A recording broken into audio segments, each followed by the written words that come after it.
Hello and welcome to another episode of Study of X, the bi-weekly podcast where we discuss the Krakoan era of X-Men comics. We aren't doing that this week. We're doing another bonus episode. I guess just an episode. But it's we're covering the back half of X-Men 97, so episodes 6 through 10. If you didn't listen to our first episode on that, I don't know how you ended up here, but you should give that a listen. It's pretty good. But if you want to just listen to us talk about the last half of the series, you can do that too. Anyway, I'm your host Tim, and with me as always is Sergio. Bonus episode. Let's go. And Chris. Magneto was right, and you can pry that away from me when I am dead. I'm gonna say that forever. You know what, fair enough. And joining us again to talk about X-Men 97 is our special guest Soul. Hello. Good to be back. Good to have you back. But yeah, we could just get into it, or, I don't know. What do we want to talk about? I mean... Yeah, I don't think we need as long an introduction as we had last episode. If you want to get information on, production details and a little of the background of the show, you can go back to listen to the first one of these. Yeah, but if not, if you're here to just see what we think of the last half, then... Hey, you know what? You're in the right place. Yeah. So, I guess... And what a last half. Yes, it's, pretty crazy. Yeah, it contains what I think might be one of my favorite episodes, as well as some middling stuff that I'm not too hot on. There's a lot of middling stuff in this one, to be honest. These first two episodes, getting a little ahead of myself, not super hot on, honestly. Really? Especially the first one. We'll get to it when we get to it. Yeah, no, I was going to say, I agree with the first one, episode 7, actually. But, okay. Yeah, you're right. All right, we'll get into episode 6. We'll just start off there. So this is Life, Death, Part 2. There is also a second story attached to it, but that one is not named. This is directed by Chase Conley, written by Charlie Feldman, and it was released on April 17th of 2024. And we're going to open up in space. Oh, also, our intro changed yet again. Gambit and Magneto are gone now, and Nightcrawler has been added. Rest in peace, those two heroes. Yeah.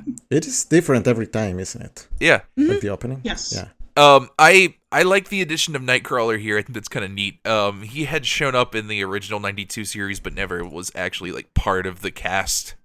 So it's cool that they're actually using him this time. Yeah. I gotta say... Nightcrawler in these episodes, fantastic. Yeah, incredible character. Yeah, I very welcome addition. Newfound respect for Nightcrawler in this. Absolutely. Because I said this in our first part, but one of the few things I remember from the cartoon is how cool Nightcrawler is, and somebody else on that team also thought that too, and that's great. It's really good. We're gonna get to that, but there are some fight sequences. Oh my gosh. Yeah, they're really great. Just pulling in, carrying the whole team, honestly.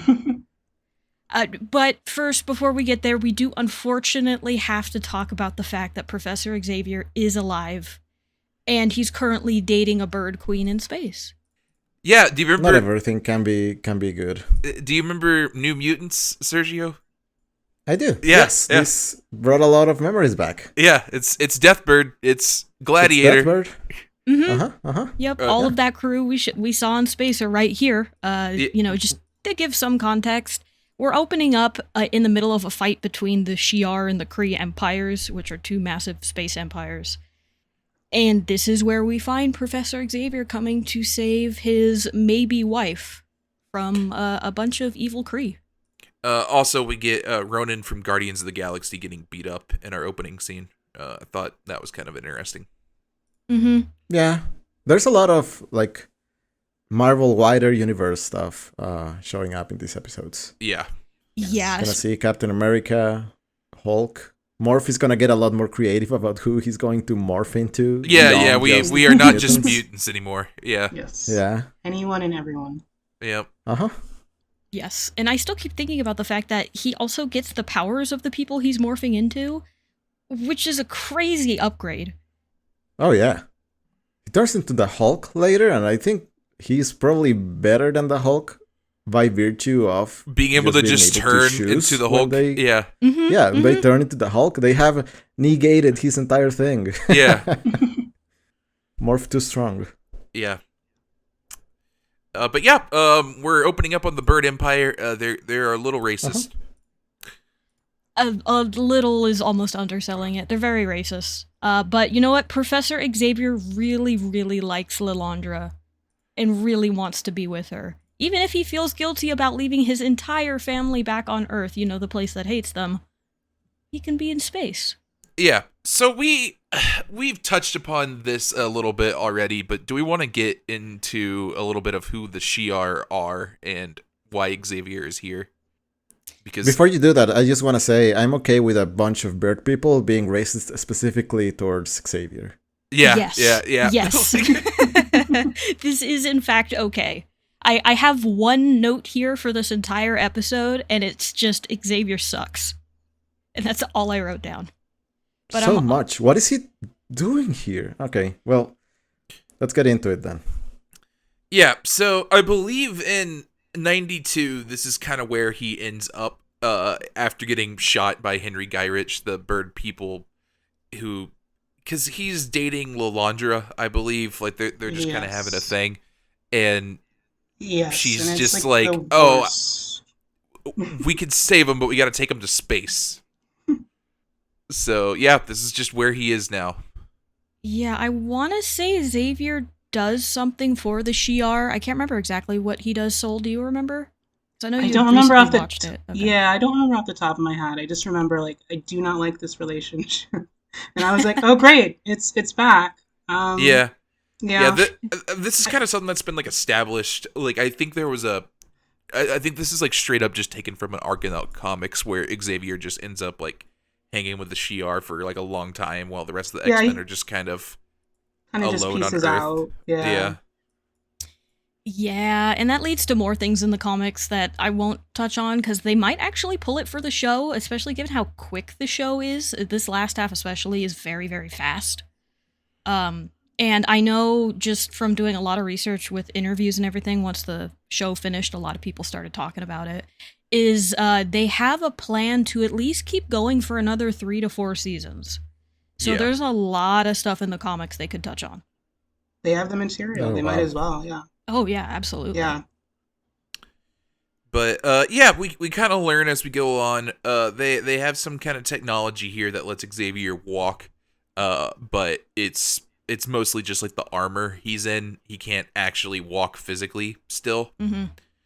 And it's all about image there.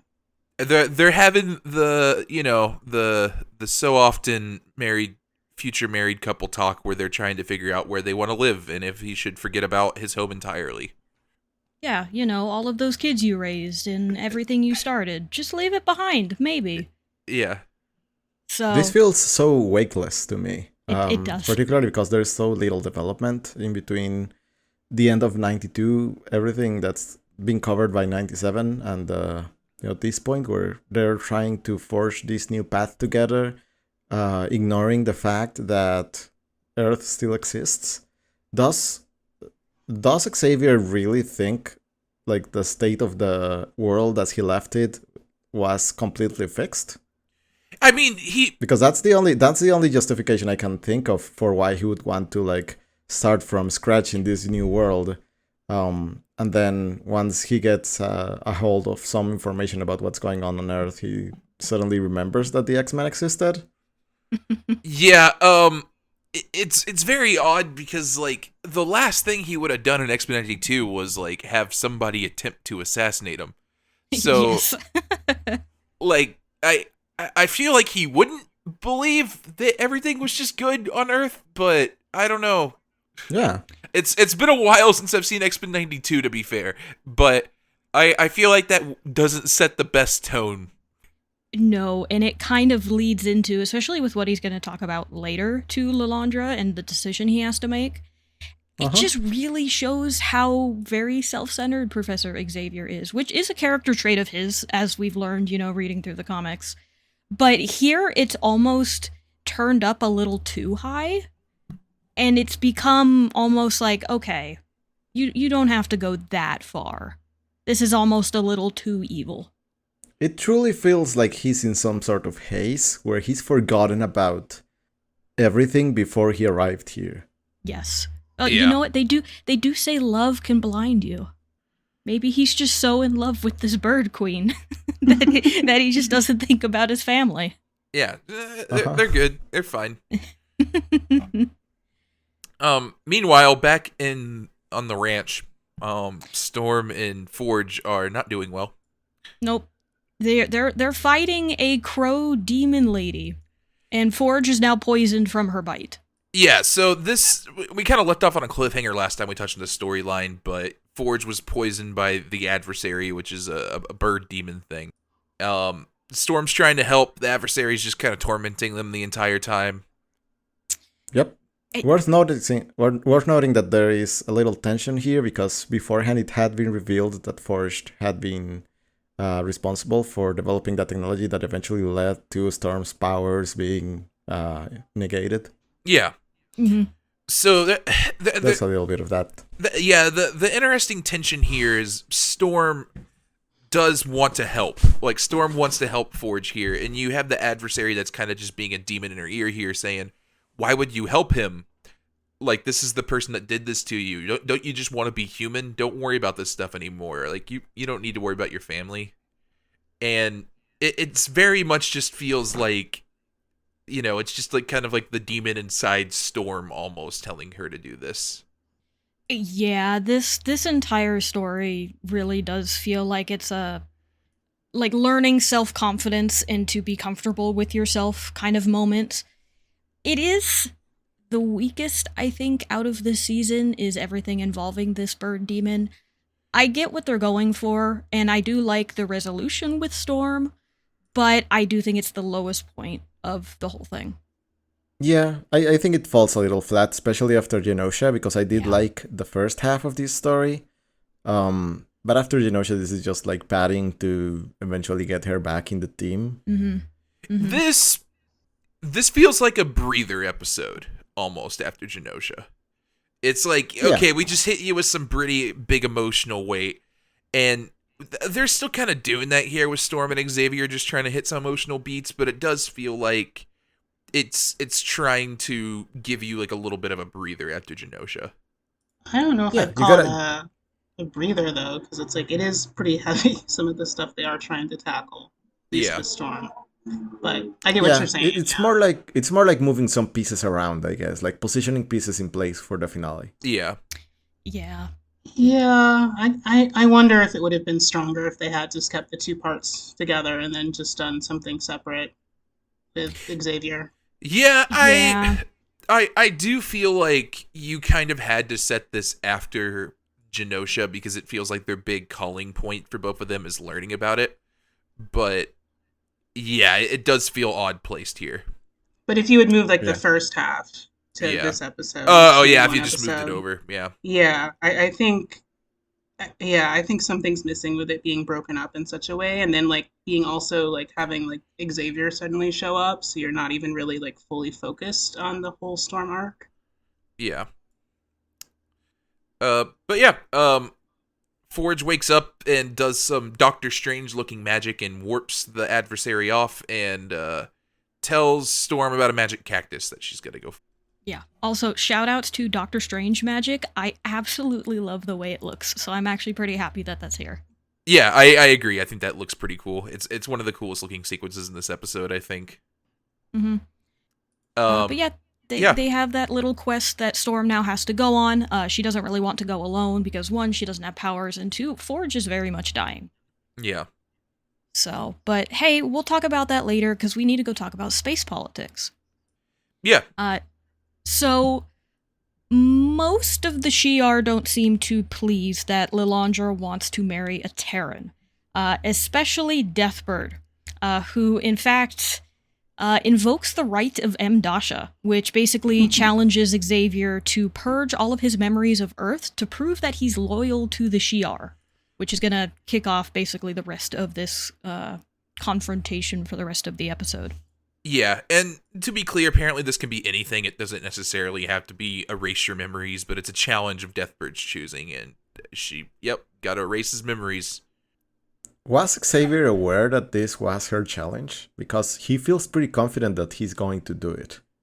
I assume not, because I feel like Xavier gets blindsided here. Yeah, he's got some real unearned confidence here. Yeah. And then she just hits him with the erase the memories of your loved ones. And it's like, oh, I don't know about that. Because his tone changes quite a bit as soon as he hears the actual challenge. Uh-huh. He does. But even then, it feels like almost at the last minute he's going to be willing to go through with it until he gets the psychic backlash of everything that happened on Genosha. Yeah. So there's very little wiggle room I'm kind of willing to give Xavier here, just because, the last thing he remembers was getting shot, and then just decided to marry his space wife and just chill out in space. It's just, I don't know, it's just very self-centered, like I said earlier. Yeah, spoke the quiet part out loud is a phrase that gets thrown around a lot in this little courtroom scene. But yeah, the racism is turned up a pretty big notch here. She refers to the Milky Way as a ghetto at one point. That's funny. That is kind of a great funny. line. Yeah. So but yeah. it's funny. Xavier doesn't turn it around at the end, but he does something kind of similar to look down on everybody when he puts them in a classroom later. Yeah. But yeah, he has a conversation here with Gladiator, where they mostly just discuss philosophy, and you get a little bit of some insight on Shi'ar politics. They aren't great. I imagine having a space empire for a couple thousand years is going to lead to some nasty politics. Yeah. Xavier mentions Rudyard Kipling at one point. Specifically talking about the white man's burden. I think that's very funny. Yeah, that's the correct response to that. It's just yeah. I mean, this is kind of like, I like the classroom scene. I think it's a fun visual, but pretty much just everyone sucks in that scene. I'm just like, I'm on no one's side. Yeah, Xavier gets very Xavier. Yeah. The most Xavier he could possibly be. I think this is true to his character. I just, It's just, Yeah. Yeah. But, Xavier still seems very concerned about this challenge and says, like, hey, this is going too far. I don't know if I want to erase the memory of these people. Laranja's just like, it's fine. Just do that, or else my sister's gonna rule, because I'm not gonna leave you. Yeah, like, this is how we can be together. Just erase your memory. You get a little bit of some glimpses here as well of exactly kind of what happened. Apparently, Xavier, and I'm guessing the X-Men as well, helped save the galaxy from Lalandra's brother, who was just kind of a mad king. And that's how Lalandra ended up on the throne. Mm-hmm. Yeah, so you have just a really weak political standing even there. Yeah. So, but he has to make this choice, and as he's still kind of mulling it over, we go back to Storm and Forge, where they're led down into an old mine shaft, which is where this cactus is going to be. And it's where Forge does finally ask Storm, like, hey, why are you saving my life? Can we talk about the name of this tower as well? It's like Snow Snake Tower or something like that. Is it really? That's amazing. It looks like they're in a Red Dead Redemption level. It does. It really does. Yeah, big fan of this actually. I like this set piece a lot. It's a fun visual, and but yeah, they kind of get into a debate here where, not really a debate, but Forge thinks he is the reason the demon's here. And Storm doesn't quite say it, but seems to think it's her doing. And I think that's very interesting. You kind of get like that mutual kind of self-loathing from them. Mm-hmm. And yeah, I don't know. I think this is pretty telling about both characters, that they're both kind of in a place where they think that this can come from them. Yeah. Yeah. And really, before they're able to make much headway, Forge is not doing well. So he shows Storm where she has to go, and it's through this tiny crawl space, which you definitely get the feeling without them even saying it here, but Storm is claustrophobic, very much so. And that is not a good thing for her. Yeah. The other thing that's a little bit interesting about this scene is they kind of draw comparisons here between Storm, the colonists who were, doing the genocide against the Native Americans, passing out like smallpox blankets and stuff like that, versus what Forge's weapon was doing to the mutants. Mm-hmm. He essentially says, one of the worst things that they did was the little white lies. To make it seem like everything was okay while they were just being slaughtered. Right. So, but before we have Storm go and find the cactus, we're going to cut back into space, where Xavier is undergoing the trial that has been set before him. And he says yes to forgetting his life on Earth, but he hesitates when they ask him if he will forget about his X-Men. And it's at that moment that Deathbird is going to step in, and basically all hell is going to break loose as both factions kind of start to fight a little bit. Yeah, Deathbird accuses him of hesitating. Lilandra just calls her, accuses her of trying to usurp the throne, and has Gladiator step in. And it just descends into chaos real quick. And then Xavier takes everybody into a classroom. I do want to... Before that, go ahead. I wanted to underline how ridiculous this, memory erasing ceremony is. Because he had renounced to all of his memories of Earth before they ask him about the X-Men. Yeah, it's like he already did it. They it. literally say, do you renounce all memories of Earth? And he says, I do. And then they go, and of your X-Men? And he's like, oh, fuck. Yeah. Right, like those guys. They were there too. Oh, man. Oh, shit. I forgot about them. I wonder what's going on with them now. Yeah. It's very funny. It does not make sense. It doesn't. It is very silly. I mean, it also goes to show you how much he cares about Earth. It just does not care. Really he will does. forget them forever. But his X-Men? Yeah. God. Okay, yeah, but no, I'm glad you pointed that out. But I also did want to shout out, all of the coloring of this episode, especially everything that the Shi'ar are wearing, because they're bright and 90s and very colorful and ridiculous. And I just love the way everything looks. Like the soldiers that Deathbird has here, they're wearing purple armor and they've got silver helmets on. They're great. The kind of shading on the shiny surfaces, which is pure black, yes. That contrast really works. Yeah. Gladiator here, I think, has a very Superman power set. I think that comes across pretty fun. Just the way he moves and just does stuff is just very much oh yeah, that's Superman. And yeah, I just think that's very cool. But yeah, we're leaving that and we're going back to Storm, crawling through some tunnels. And having an absolutely horrible time, which is where the demon is going to pop in and make it absolutely even worse. Uh-huh. Yeah, so just mid-crawling through tunnels, demon pops up to taunt her some more. Yeah, and this is definitely where, if you didn't get it before, that this is about, Storm and her self-worth, this is where it is going to be yelled at you repeatedly. Yeah. I think it's fine. I like the segment because after she is going through this and feels like she's being, closed in on and it's going to die, she kind of breaks out and realizes, she does have her power still within her and it came from within her all along. And she flies out basically up into the atmosphere and back down. And it's this really beautifully animated sequence of her flying through the mesa, flying through some of the canyons, and just taking joy in her powers being back. Yeah. And she gets a fun costume upgrade. Yeah. Yes. She gets new hairstyle as well. Yes. Just full on transformation sequence here.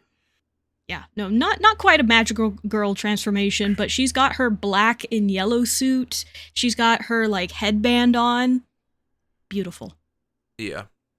Yeah, she flies amongst the horses. Mm-hmm. Yeah, just really lovely. And she does end up getting the cactus, which she will then use to heal Forge's poisoned wound on his shoulder. And, as he is recovering and getting better, they kind of discuss what maybe they'll do next when Storm turns on the TV and finds out that Genosha has been blown to pieces. Yeah. And that ends up kind of just like setting the stage there for her return. Yeah. And then we're going to cut back to Xavier being the most sniffing his own farts person he has ever been. Just setting all of these, Shi'ar down in a classroom at desks and talking to them like they are children. And explaining why, in fact, their empire is bad and evil. Yeah. Yeah, he explains the concept of just colonization to them and how they're just kind of poaching other cultures. And yeah, it's not incorrect. No, and that's everything he's saying is not wrong, because he even pushes back on the idea of might is right, and how that is also not correct and not a way people should live. It's just the way he's doing it here by setting all of them down and, talking down to them. Even though these are, politicians, one of them is the queen, the other is a princess, like, I don't know. I don't want to say he has no right to do this. Why did he have to do it in the most Xavier way possible? Well, Xavier. I know. The reason I just kind of, this doesn't really work for me is because it's the implication that he's telling this to people, like, oh, you're doing a colonization and, coexistence is hard and all this stuff. And it's like, I'm sure they know that. Mm-hmm. Mm-hmm. I'm sure somebody in their culture has probably had this discussion for at least a couple hundred years. Yeah, and there is the idea that they really don't do much philosophy and art and whatnot, but just the fact that it's you have your entire ruling caste that just doesn't know they're doing a colonization, and that's kind of bad. It's just I guess that's kind of why he brings up the white man's burden. Maybe the implication is that they don't know. They think what they're doing is a favor to the other cultures, but it feels a little bit naive. Oh, they know. I mostly wonder what his plan is. Is he giving up?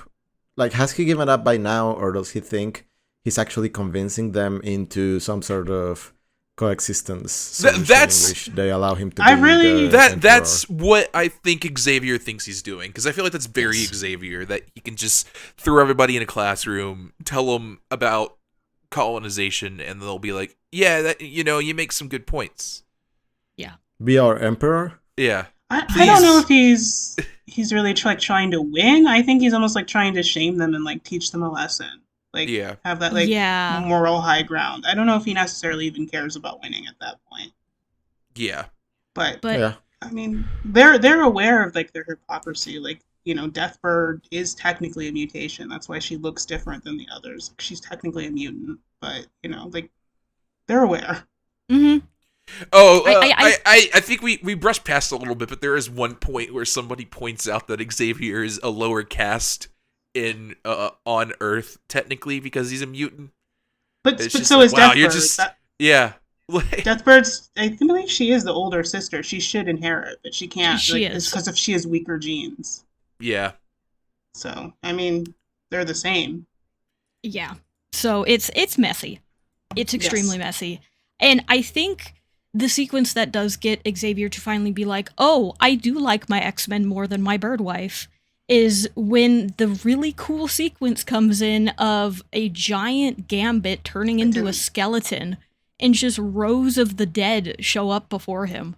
Yeah, it's Xavier gets hit all of a sudden with this realization of what happened on Genosha, and at this point Xavier's just kind of done. I don't he doesn't care about any of this anymore. I gotta go home. Yep. Well, He agrees with me about something. Yeah. So yeah, he agrees to go back home, go back to Earth. Yeah. And before we finish up the episode, we find Boulevard Trask running away from Mr. Sinister, where he basically regrets what he did and said that he did not want to cause a massacre like this. Ah, well. Yeah. Oh well. Chucks. You did. Chucks. Sucks, I'm man. They make the joke later too, but I'm sorry, Mr. Oppenheimer, that your bomb killed people. Poor man's Oppenheimer. Yes. Yeah. Did a Yeah. fucky wookie. Yeah. Yep. Just, oopsie. Oopsie. Yeah. Well, yeah, sort of a table setting episode. Yeah. Yeah. Very middle in the road, especially because of following up the Genosha one. It's very good. It's But yeah. really good. That's a hard episode to follow. Yeah. Yeah. No, to be fair, yeah, I agree. That is a very hard episode to follow up. So they did the best they could. And it's not Yeah. you know, it's not like these episodes are terrible. They're still pretty good. They're just not up to the level of everything else. 5 Yeah, it's definitely fine. hit hard. I did want to give like a shout out though to Alison Seeley Smith for her work as the adversary, as well as doing Storm in this episode. I thought that was really good.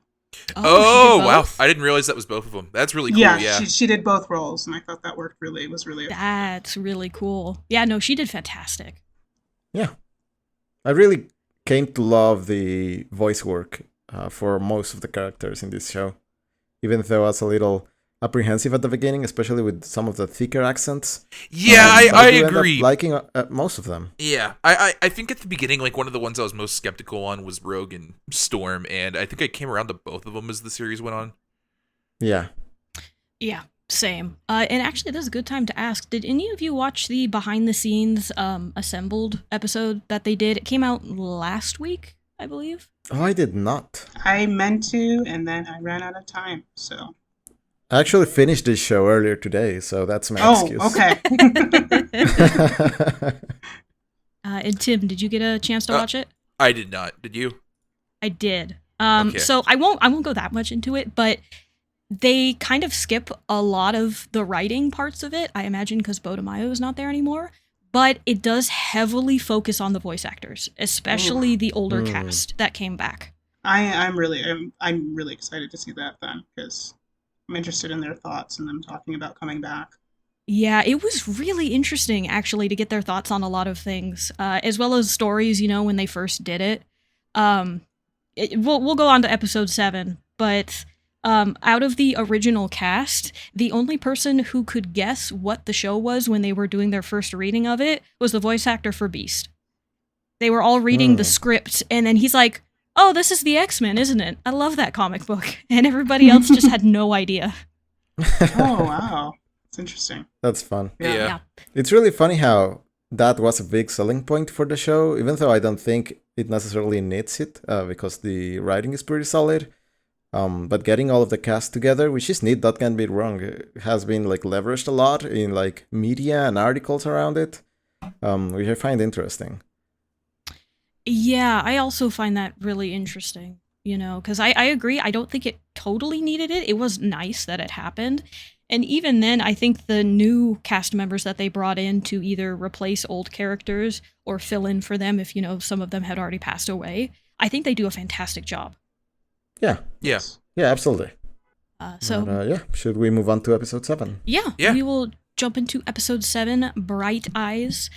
This is directed by Emi Emmett Yonomura and written by Charlie Feldman and J.B. Ballard. This one came out on April 24th of 2024. And I think this episode is actually tied with episode 5 for my favorite of the whole season. I just like every single part of it. But we are going to open up here with the funeral for Gambit, as he, you know, as we all know, died saving Genosha, essentially. Yeah. Nightcrawler gives a very nice eulogy here about how Gambit was someone who, despite being able to see all the potential in others, really struggled to see it in himself, but gives this thought that he thinks that was his tell. like as a gambler, modesty was his tell. It's a very nice scene. There's a bit here where they aren't sure. Jubilee's upset, and mentions that Rogue isn't here. And Wolverine's the one that ends up consoling her and just being like, "Oh, it's like Grief is grief a lonely is war." right." And I think that's kind of nice because like Wolverine is definitely someone who has experience with that. Yes, Oh, absolutely. yes. Although Nightcrawler, his retort is, maybe we should be worried how she's taking it. And we're immediately kind of proven correct. I think in the case of the story, she is handling it absolutely perfectly, because her first thing is to go off and go beat up a U.S. military base that was meant to contain the Hulk. Yeah. Yeah. I think the general here is like the general Ross. dude that's it's Ross from Yeah. the Hulk. It's General Thaddeus Thunderbolt Ross, who normally hates the Hulk with every fiber of his being. Yeah. Before we move on, a couple of notes I had from the funeral scenes. There's a bit where everyone's standing around with their umbrellas open because it's raining, and I think it's Wolverine who opens his and completely blocks Morph's head from looking, which I think is really funny. Yeah. Oh my And then- goodness. Another good bit is, I think, Gambit's like photo they have here for the wedding. It looks like the promo shot that he would give his agent. Yes. Yes. Yes. And there's like cards, falling around him and everything. Yeah. Yeah, it does. It's funny. This is not so solemn as it is like a marketing shot. Yeah. Yes. Like the picture in the action figure box. It had some Yes. very like Johnny Cage energy. Yeah. Yes. Absolutely. Yes. Which kind of fits for Gambit. So I kind yeah. of like agree with it. I'm like, yeah, that's the perfect picture to use. Yeah. Get yourself some Yeah. professional headshots so you can use them for your funeral when you die. After you die from a giant robot. Yeah. But make sure you shoot it at like the circus. Yeah. Yes. Yeah. Yes. Have plenty of props at hand. But yeah. Also, good on Kurt for understanding the assignment and having a bunch of like gambling puns. Oh yeah. Yeah. He knew what he was doing. Nightcrawler Uh-huh. gives himself a good eulogy. Kurt's solid. Yep. Yeah. Mm-hmm. He'd be my Kurt top is a choice. good boy. He's a good boy. But who is not a good boy is Rogue, because she is basically on a murder path here. Yeah, she's fighting some Metal Gear enemies here. Like, Uh-huh. yeah. That's the vibe. Yes, and I was speaking to a friend after this episode aired, and it's very easy to forget that Rogue does have super strength and all of these other powers alongside, her ability to fly, because she doesn't really go all out too much, and this is her doing that, and it's very scary, especially if you are on the other side of it. Yeah, the Captain Marvel powers are putting in work here. Yes. Hmm. But yeah, so she breaks into the Hulk room and threatens Ross and is trying to get him to tell her where they put Gyrick. Mm-hmm. Yeah, she wants some good old-fashioned revenge here for what happened. Yeah. And before we can hear where apparently Gyrick is, we cut to Cyclops talking to President Kelly of the United States. And if this is another moment where, and this is going to happen a lot in this episode, the quiet part is said out loud, very loudly. Because as the president is going to say, we can't send you any more aid because voters on the undecided fence aren't going to see it very kindly that I'm helping you people. Yeah. And he's just playing politics. He's got to make sure that he stays in power so they don't elect somebody that would be harsher toward mutants, Yeah, keep the votes. Yeah. Mhm. Yeah. Yeah. Cyclops doesn't take this well, which fair. It's It's I mean he correctly points out, if these looked more like your people, you would care more. It's not politically convenient to help out mutants right now. Just genocide be damned. Yeah. So I feel like getting the president of the United States to tell you this personally is kind of a big achievement in and of itself. yeah. Yeah. Like, no space for subtext here. No. It's literally No. the president of the United States telling you you don't fit in the plans. This Yeah, would be like- bad for polls. Sorry. Uh-huh. Well, Yeah. that's politics. Yeah. Yeah. Gotta think about re-election. Yeah, just Yeah. don't want to be too like radical looking.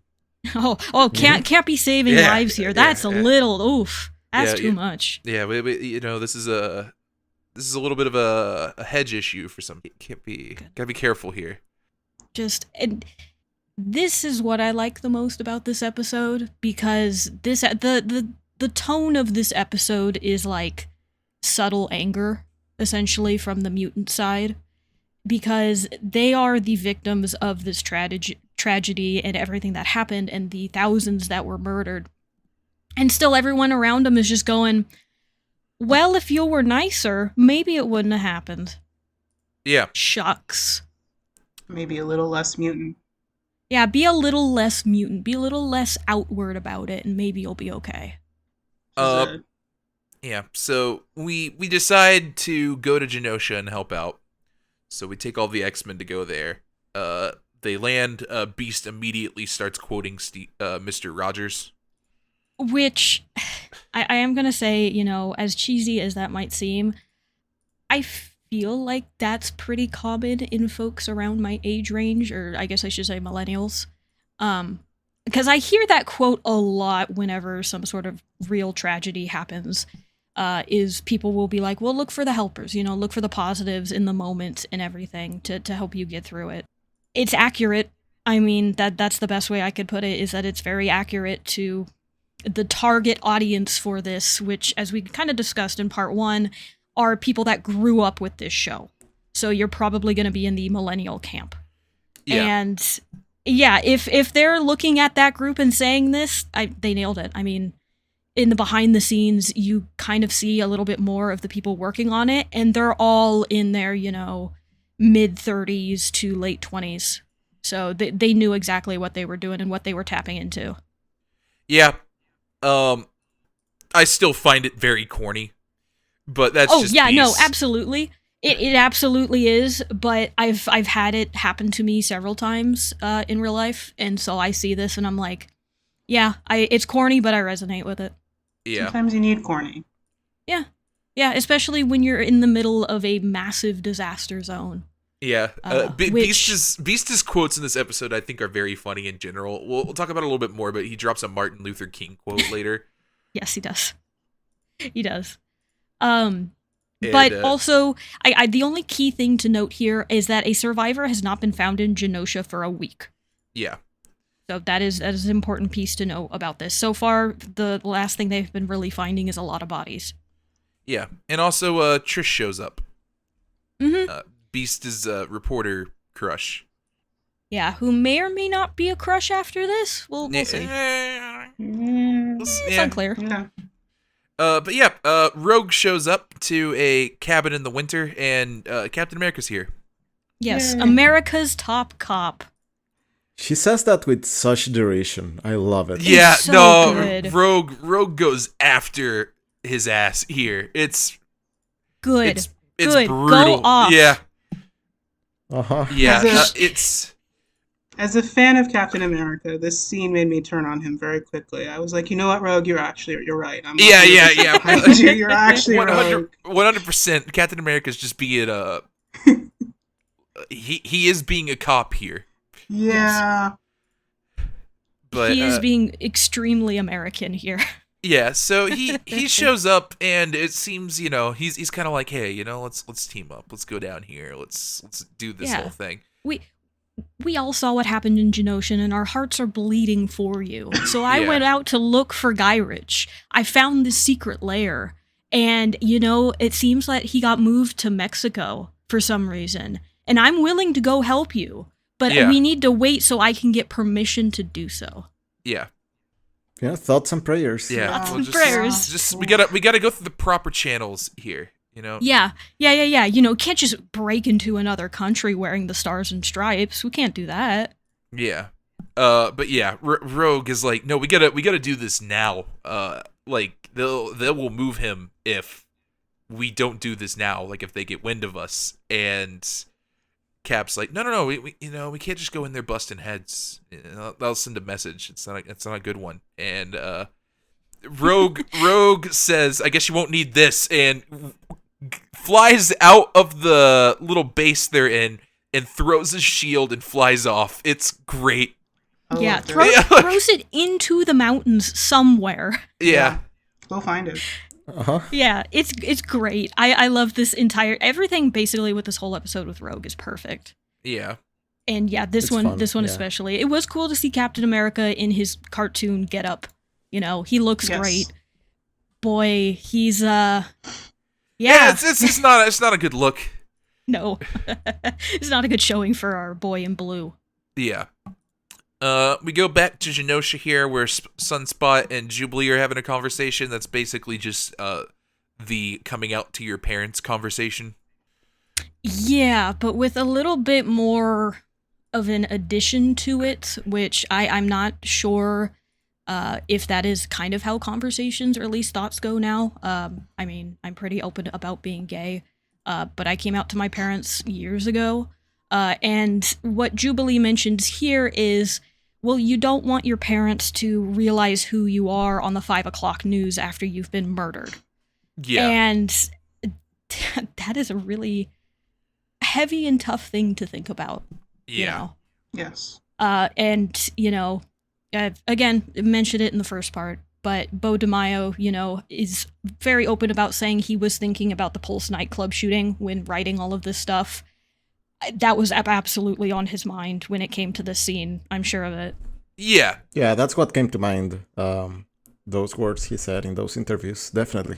Yeah. I agree. I think that's very purposely supposed to invoke that. I think that's pretty well done. Yeah, and this whole like mini arc around Sunspot is kind of played very straight in that sense, like the coming out conversation and Fallout. Yeah. Yeah. And then it kind of gets a bit of a twist on it towards the end of that story arc, sort of. But yeah, it is played pretty straight. Yeah.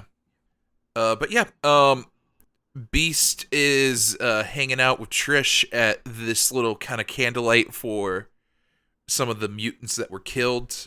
And yeah, we have a conversation here where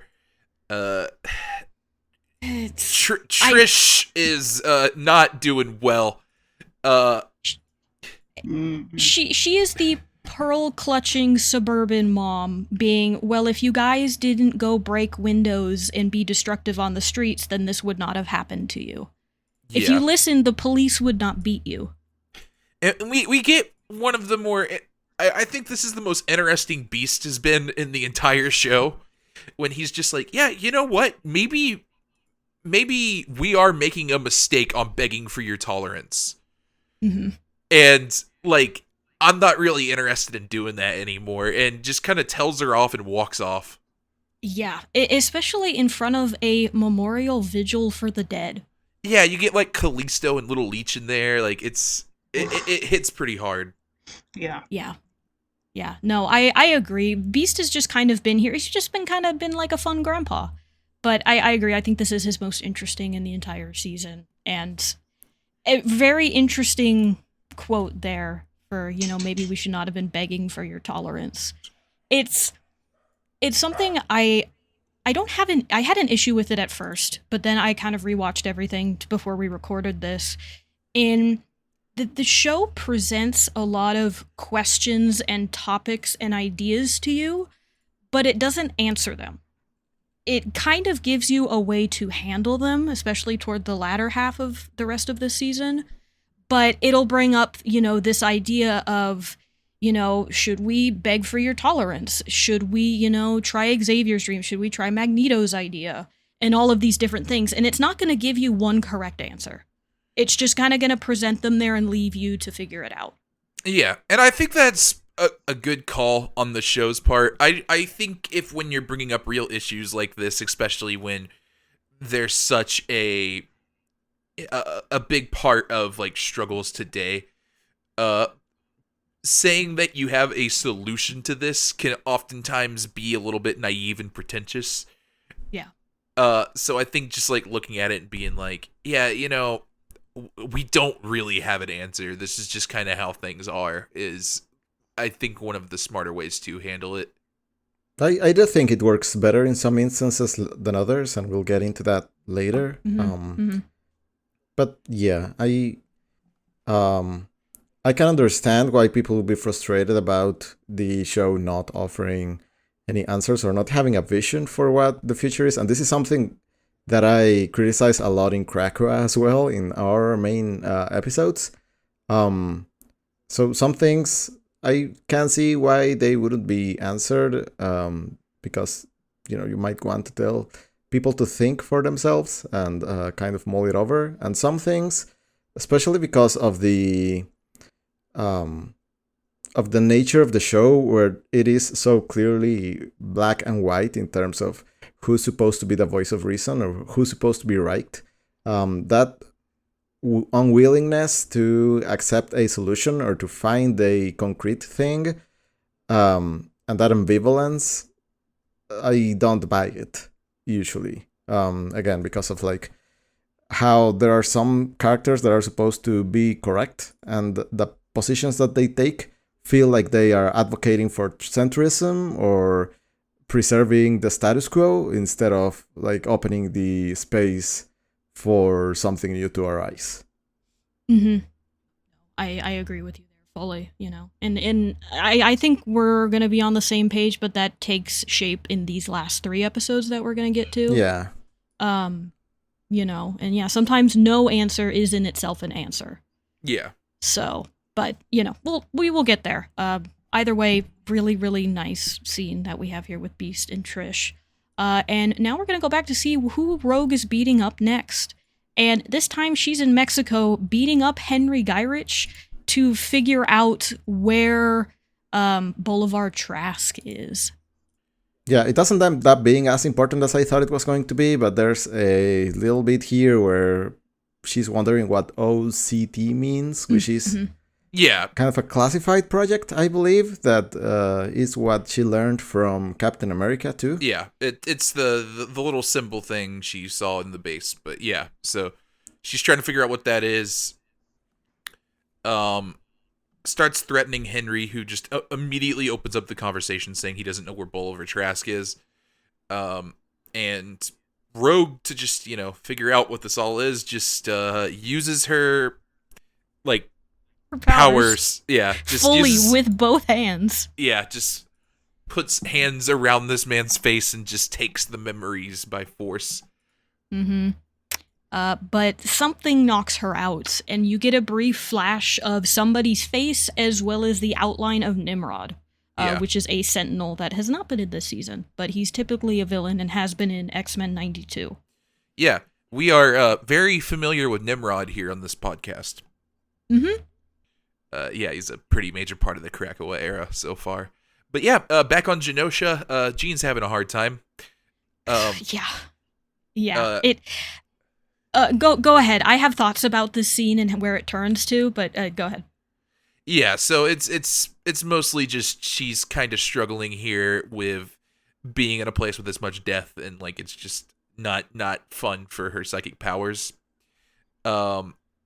And yeah, her and Cyclops just kind of talk a little bit about just where they kind of stand, and how Jean constantly keeps coming back, where she doesn't know if Cyclops did this time. But before they can really progress further into the conversation, they're interrupted by Jean feeling somebody in the rubble. Scott immediately shouts Madeline and runs off. It's not Madeline. Yeah, it is not Madeline. But I do have a... Come on, Scott. The boy he's sad. He's struggling. Yeah. But I do want to shout out, Jean, maybe it's not great to transition from, wow, there's a lot of dead people here who didn't get to live their lives, and something's wrong, just like our relationship. That's not a good segue. she needs to start a podcast to learn how to do segues, because that was not it. Look, they've been trying to talk about this for a while now. But was now really the time in the capital where a lot of people died in the middle of dancing? Look, you can talk about all the dead people, or you can talk about your dead relationship. Like, it. Or both. Why not Yeah. both? And that's when Jean did. But yeah, so the mutant they end up finding is Emma Frost, which is kind of funny in hindsight because that's another Cyclops girlfriend in the comics. Yes. But yeah, she has managed to awaken her diamond powers. I guess she didn't have them in this. This is how she gets them. Yeah. That's kind of cool, I guess. But yeah, secondary trans mutation, and she managed to survive all this time because of that, and she doesn't really do much else in the show, but glad she's still around. Yeah. Yeah, she's basically here to be rescued, and that's about it. The last time we're gonna see her. Yeah. Yes. And I actually found this really interesting quote from Bo DeMaio, where somebody asked him, what are his ideas for like the future of the show, and what were his before he really finished everything, because he did do season 2. But when asked, he said he felt that mutants had 3 pillars of leaders. One was Xavier, one is Magneto, and the third is Emma Frost. I think that's fair. Which I find very, very interesting. I also think it's fair, and I think it's a really smart way to go. Also, given what we've been reading with the Krakoa era stuff, and Emma there is fantastic. But I get why they saved her here. They're hopefully going to continue to use her as a third pillar, but it is kind of funny that out of everyone, they just randomly find her in the rubble. Yeah. Yeah. Cyclops is heartbroken because he got his hopes up. This was Madeline for a second, and has himself a little cry. But they're quickly kind of rushed off because they got a transmission from Bolivar Trask. Yep. He's like, oops, I did an Yeah. oopsie whoopsie. Yeah. Hey, by the way, here's a mysterious message that there's somebody else behind this. You need to come find me. Yeah, come find me and we'll talk about it. So yeah, that's what we're doing. We're going to Madripoor. Woo! But before that, we need to be sad with Roberto and Jubilee for a little bit. Yeah. They're here in Brazil, and Sunspot's gonna talk to his mom. He's very rich, like absurdly rich. Has a butler. There's a maid. Yeah, she's taking where is she taking wine again? What room is this? It's like the conservatory or something. Something Yeah. like that, yeah. And then later she says, 10 cases of wine, make it 15. Yeah. But yeah, we immediately cut to him just saying, I'm a mutant, and she's like, okay, that makes sense. And it seems like they're having a real good conversation after she chugs a glass of wine and says that's a relief. Like she's revealed, she's glad she knows, she kind of suspected already, and now we can hide it. Yep. Yeah. Discretion is something you are going to have to learn. People cannot find out we have a mutant in the family. Yeah, it's this real rough 1-2 punch where it seems like she's real accepting at first, and then it's just like, yeah, we gotta talk about who your friends are. Who you associate with. Yeah, the mutants aren't great for the shareholders right now. Yeah, this scene had me at the beginning. I was like, oh, it's so heartwarming. This is great. This is awesome. And then it completely It's like, twists. no. Yeah, like, Same. I also thought it was going to be a really nice, like, he was worried about coming out, and now she's really warm and accepting, and this is actually going to be a positive thing. No. Yeah. No, it was not. And it'll get Capitalism worse. once again. Yeah, capitalism once again. And also, anti-mutanism? What would that be? Speciesism, I guess? Yeah, something like that. Yeah. So I get the sense that, yeah, this is more for her about money rather than mutants as a whole. But, not a great one. But again, like it was said earlier, just following kind of pretty closely to a story of coming out. Yeah. Yep. Yeah, it also got me at the beginning for sure. They had us in the first half. Uh-huh. But yeah, meanwhile, back in a random alley in Mexico, Nightcrawler has found Rogue. I love this scene. What? I also, Yeah. this is a wonderful scene. I love this this- scene so much. You I'm, know, I'm it's beautiful for multiple reasons. I'm just happy that they're acknowledging the fact that they're siblings. Like, 'cause Yes. a lot of media does not acknowledge the fact. Like, Yeah, that they are siblings. you yeah, know? that they're brother and sister. Like, I was so happy. So Yeah. happy. No, I'm happy they reference it, and I also really appreciate just how attentive and caring Nightcrawler is. Yeah. You know, He's kind of on it on this emotional support thing. Just immediately realizes that she's not really letting herself grieve here. yes, and not just for Gambit, but for Magneto also. Yeah. You know, most people would assume, oh, it's because of Gambit and Gambit's dead, and it's like, well, no, she loved both of them. Yeah. And he kind of drops this line on her that, like, no, you didn't cause them to die, you helped them live. And Yeah. this ends up being the line that kind of just, like, really hits her in the core, and she's bust out in tears, and the rest of the X-Men show up to kind of be with her. To be fair, it was the line that hit me in the gut, too. Yeah. It made me tear up a little bit. I'm like, oh, he's right. Oh, that Yeah. hurts. Yeah, I watched this episode at a pretty emotional time for me, so I was like, oh, okay. I think I needed Kurt to say that to me as well. Mm-hmm. He really is the MVP of the second half of the show. Yeah. He really is. He really is. Meanwhile, back in Mexico, Henry Gyrich is in like a hospital type deal and is killed by a purple man.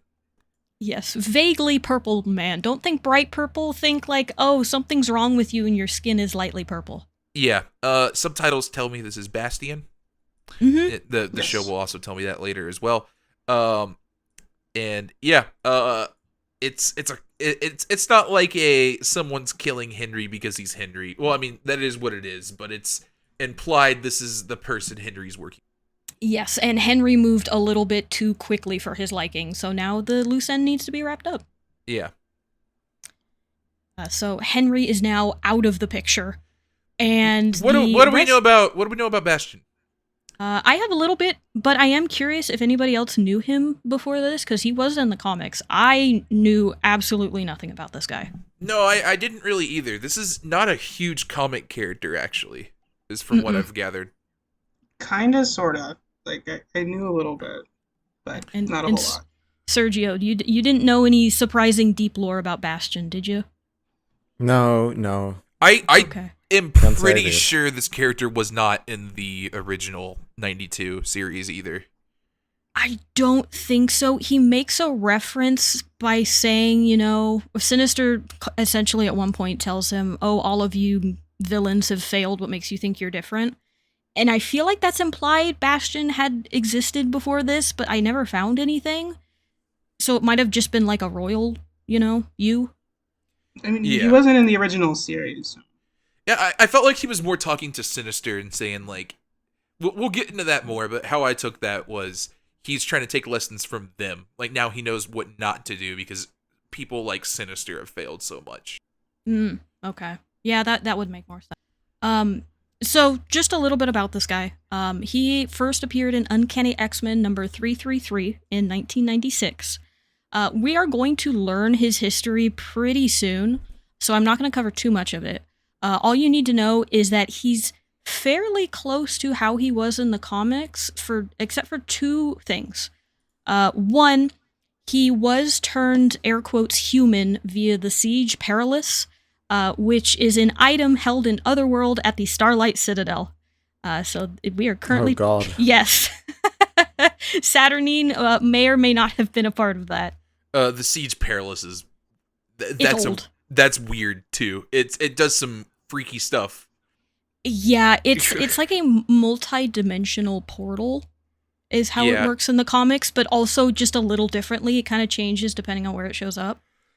But yeah, a little weird, but that's how he became human instead of what is going to happen in this show. And the other big difference here is that in the show here, he is also a mutant. And as a mutant, he can hear and speak to machines. In the comic, he was not a mutant by any means. Yeah, and it does seem like he's a different type of mutant than our mutants, but he is still a mutant. Yeah. I mean, I still got the sense that he was, quote-unquote, a mutant. You know, Xavier's going to say later that Cerebro did pick him up. And I think that's, you know, being honest, he is actually a human mutant. It's just he also has this extra stuff, too. Yeah. But yeah, okay. God, I'm reading App on Bastion, and I found some wild stuff about Xavier. It's fine. I'm probably... Yeah, so meanwhile, we, the X-Men arrive here in Madripoor. Bolivar Trask has knocked out everybody. Sleeping gas. Yeah, and as they're kind of going up, they find more people in this OZT uniform. Mm-hmm. A bunch of cybernetic technology that is decades ahead of their time. Morph sees Trask here, about to jump, and calls him Oppenheimer, like as a insult, like an insult. And then the first line Trask says is like, "I have become death," as he's contemplating jumping. It's just like, wow, you really nailed that one, Morph. Yeah, he clocked it just immediately. So, and Rogue is able to get to him pretty quickly and say, hey, you know, don't jump. And it grabs him as he attempts to jump off the ledge down several stories. And she's going to, you know, politely ask him, you know, what is going on? What is OZT? What is all of this? And he's going to reveal that he doesn't really know much else. Yeah. He gave away some of his technology. He did not want it to be used against innocent civilians. Killing mutants for him was still perfectly fine. But the fact that normal humans died in Genosha has made him very upset. Yeah. So he says, I'm sorry, I don't know anything more. Rogue says, yeah, me too, and drops him. Just, amazing. Again, Rogue is so good in this episode. Good for you. Let's go. Yeah. Yeah. There is a absolute, like, a lot of there's some very different reactions here from the X-Men. You have Morph being like, is this who we are? Wolverine's just like, yeah, we all wanted to do it. Nightcrawler's like, what have you done? It's very interesting how different the reactions are here in the group. But before we can grapple with all of that, there's an explosion. And we got a real creepy Bolivar Trask is back. He is now kind of purple, and his head can turn all the way around before the rest of his body turns all the way around. Yeah. Yep. He's like a cyborg with zombie aesthetics. Yeah, yes. Yeah. Yeah, it's very cool. It is very silly because he's got like flames that can shoot out of the bottom of his feet, and he's got power fists that he can shoot. It's very, you know, it's still a cartoon. But I think, you know, despite that, they do go from this really good emotional moment of Rogue just murdering a man and then saying, you know, he deserved it, to then this, you know, cartoon character coming up and then just flooring everybody. Yeah. And floor everybody he does. This fight does not go super well for the X-Men. No. If it was not for the intervention of Cable at the end, where he has an EMP grenade that can disable the Sentinel, they all would have very likely died at this moment. Yeah. Maybe should have brought more than that one grenade. Yeah. Yes. Especially because he's very aware of what is happening. He should have been more prepared. Yeah, but this is a really brutal fight. I like it a lot. Trask is just running through him. Says mutant neutralized after everybody he takes down, and yeah, it really feels like this might have not gone their way had Cable not shown up. Yeah, and again, it does the fun thing of it's raising the power level again of the bad guy. Yeah. Of, you know, the Sentinels, you took them apart like it was whatever. And then Genosha happened and there was a bigger Sentinel. Now there are Sentinel cyborgs that can, you know, go through Cyclops' optic blast like it's nothing and just force him to the ground. Yeah. Also, Morph turns into Quicksilver here. I think that's neat. That is really fun. That's fun. I did see a couple of complaints, and I had a friend that also had the complaint that this fight happened so quickly that they didn't realize Morph turned into Quicksilver until going back. Oh, the same happened to me. Like I figured it out quickly enough. Like, oh, right, that's Morph. Yeah. Yeah. I've seen that a couple of times. I've even seen that for other episodes too. People are like, "Oh, where did so and so show up?" So I think that's neat. I feel I like that because I think that's like kind of how somebody else would perceive it if they were in that fight. Of just being like, "Wait, who are you?" And then it's like, "Oh, okay, this is shapeshifter." Yeah. I wonder if they're gonna change that going forward or not, or if they're just gonna leave it. I do kind of hope they leave it because I also like it, but yeah, we'll see. But also one of the important things at the end of this scene is this is the first time Jean and Scott have seen Cable since Nathan was born, and Jean is able to realize and put two and two together that that's their baby, that is their little boy who is now grown up. Yeah. So a tiny bit of an emotional scene here that is very quickly moved along, and is where I'm going to have most of my issues with the last couple of episodes, is it moves a little too quickly. But you are also going to get the start of Cable here saying, Jean is not my mother, Madeline is, stop calling her my mother. And, Jean struggling with the fact that she does have Madeline's memories and can remember holding Nathan as a baby and what that felt like, but she knows it wasn't her. So there's a lot of big conflicting emotions in play here. Yeah.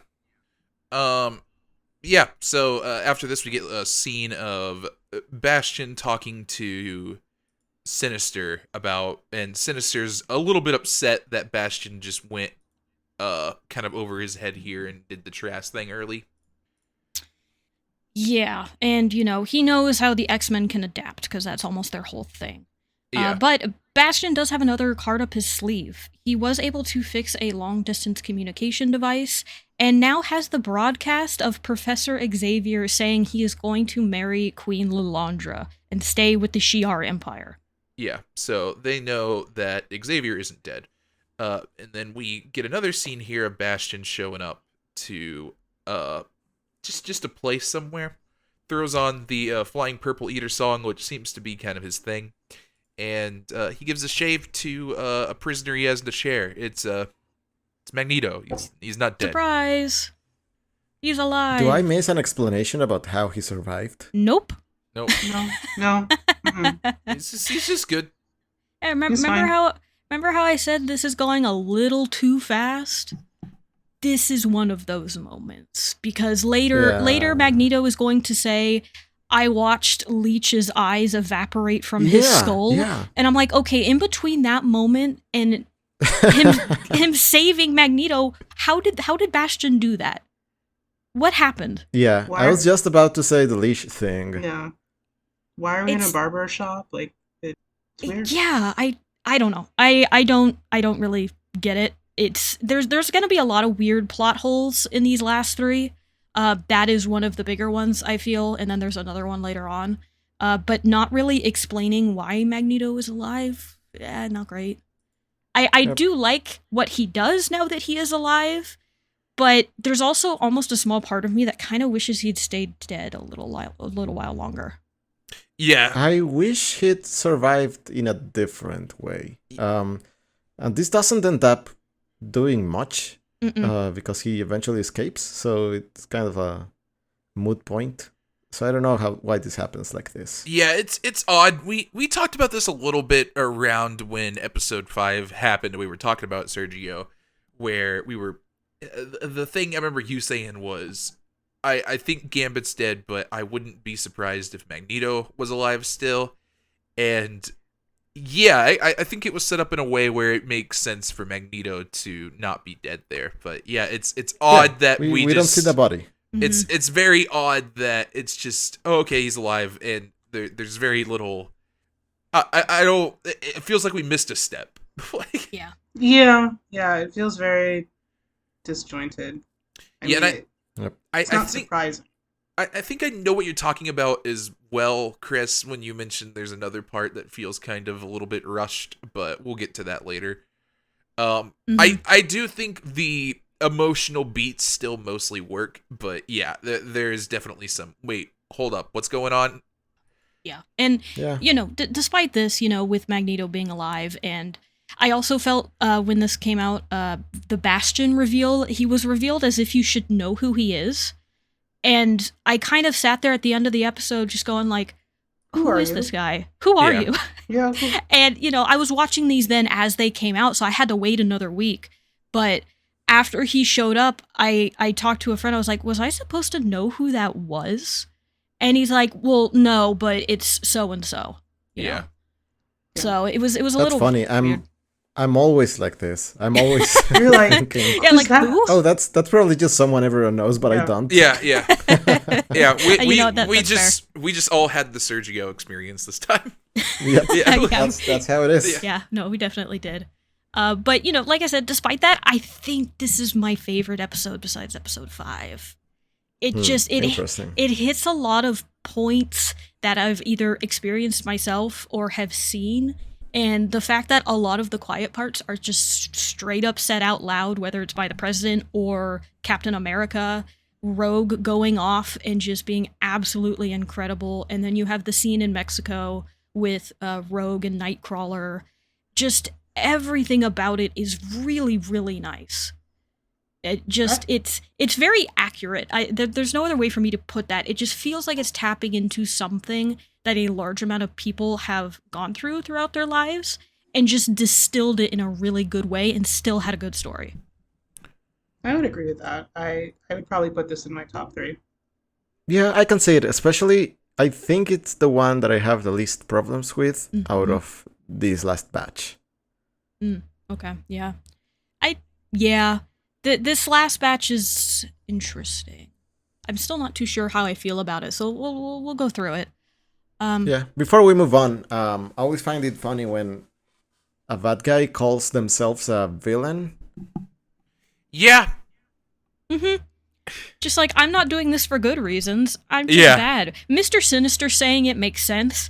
Bastion saying it's a little the silly. guy that calls himself Mr. Sinister. Yes. Yeah. Yeah, I mean, Alright. it's kind of on brand for him. He knows what he's about. Yeah, but Bastion, Bastion, he's he's supposed to be following a plan. yes, creating a human utopia. Yes. And he's a villain. So yeah, no, it's a little silly. But we're gonna start our final 3 episodes, and these are all going to be the same story. It's part 1, 2, and 3. Yeah. Yep. Tolerance is extinction. We got just the sickest name. Yeah. Xavier's back in the opening. I know everybody's excited. No, I wasn't really. No, kind of lukewarm on that. I'm like, okay, I guess. But yeah. So this is part 1. This was directed by Chase Conley, written by Bo DeMaio and Anthony Saletti, I believe is how you pronounce his name. This one came out May 1st, 2024. And we're gonna open on a bit of father-son disagreement, as Cable really doesn't want to talk to Cyclops, and Cyclops is getting a little sad about that. Yeah. Cable's a little gruff. Just a little bit. But we're going to quickly transition into Cable explaining that what Bastion is doing created the future that he's from, where Bastion is going to use the Genoshan massacre as a starting point to begin his, I believe he calls it it's not Omega Sentinel. I keep mixing it up. Prime Sentinels? Prime Sentinel? Yeah. Prime Sentinel, thank you, yes. Because I think Prime and Omega, they're the same thing, but one's comics, one's here. And so he starts that in the future, and it leads to a 300-year war that is going to eventually lead to a human utopia that is built on the back of enslaved mutants. So he has come back to Genosha to try and fix it over and over and over again. But whenever he tries to, time itself flings him back. It is apparently an absolute point in time that just cannot be changed. It is something that has to happen. Yeah. So again, just a little kind of nod to the larger Marvel universe as Beast references Camartage, which is where Doctor Strange learned all of his abilities. And just, mentioning how this is probably just an absolute point that they're not going to be able to fix. And before, they're able to decide what to do, besides definitely having to stop Bastion, the UN reveals to the world that Xavier is alive and has been off-world marrying a bird queen and possibly faked his death with the aid of the X-Men, as well as Henry Gyrich having been murdered. Yeah, and the implication here and what they're kind of implying with Xavier being back, or Xavier not being dead, is like, oh, did the mutants fake his death to drum up sympathy for their cause? Were we tricked into being tolerant? Yeah. Yeah, just trying to be like, look, they're liars and they lied to you. So don't feel bad about what happened to them. Right, yeah. That seems to be the through line here. Yeah. It's a little silly, but things are going to escalate from here. Yeah. Yes, they are. And Wolverine is going to do his first of many jumping to conclusions, because he's immediately going to break the screen and be like, that was Bastion's fault. Yeah. We switched to Jubilee and Roberto, and they've got the TV on in the background, and like the ticker says, Mutant Human World War inevitable. Yeah. I think they're watching Fox News, so that's a little on brand for them. Yeah. Uh-huh. Sunspot's mom Roberto's mom is having a fundraiser for Genosha because someone's got to save them. The X-Men aren't. Yeah, those poor mutants need someone to look out for them. Yeah. It's very. Yeah, she's terrible in this. Eventually, Jubilee is like, yeah, let's go do some shopping, and they walk off. Uh-huh. Mm-hmm. Yeah, she's about to tell them about the broken window theory. Yeah. Oh no, do I want to ask what that means? Oh, it's a thing that's been debunked about how low-income neighborhoods had broken windows, and that attracted more crime. Oh, okay, yes, I do know that theory. Yeah, that's coming back to me. Where it was the cause, not the effect. Yes. Yeah. Okay. Yeah, I do know that. She absolutely would have gone into that. Oh boy. Yeah, she is like the stereotypical rich person. Yeah, and the thing is too you could tell she's not doing it maliciously.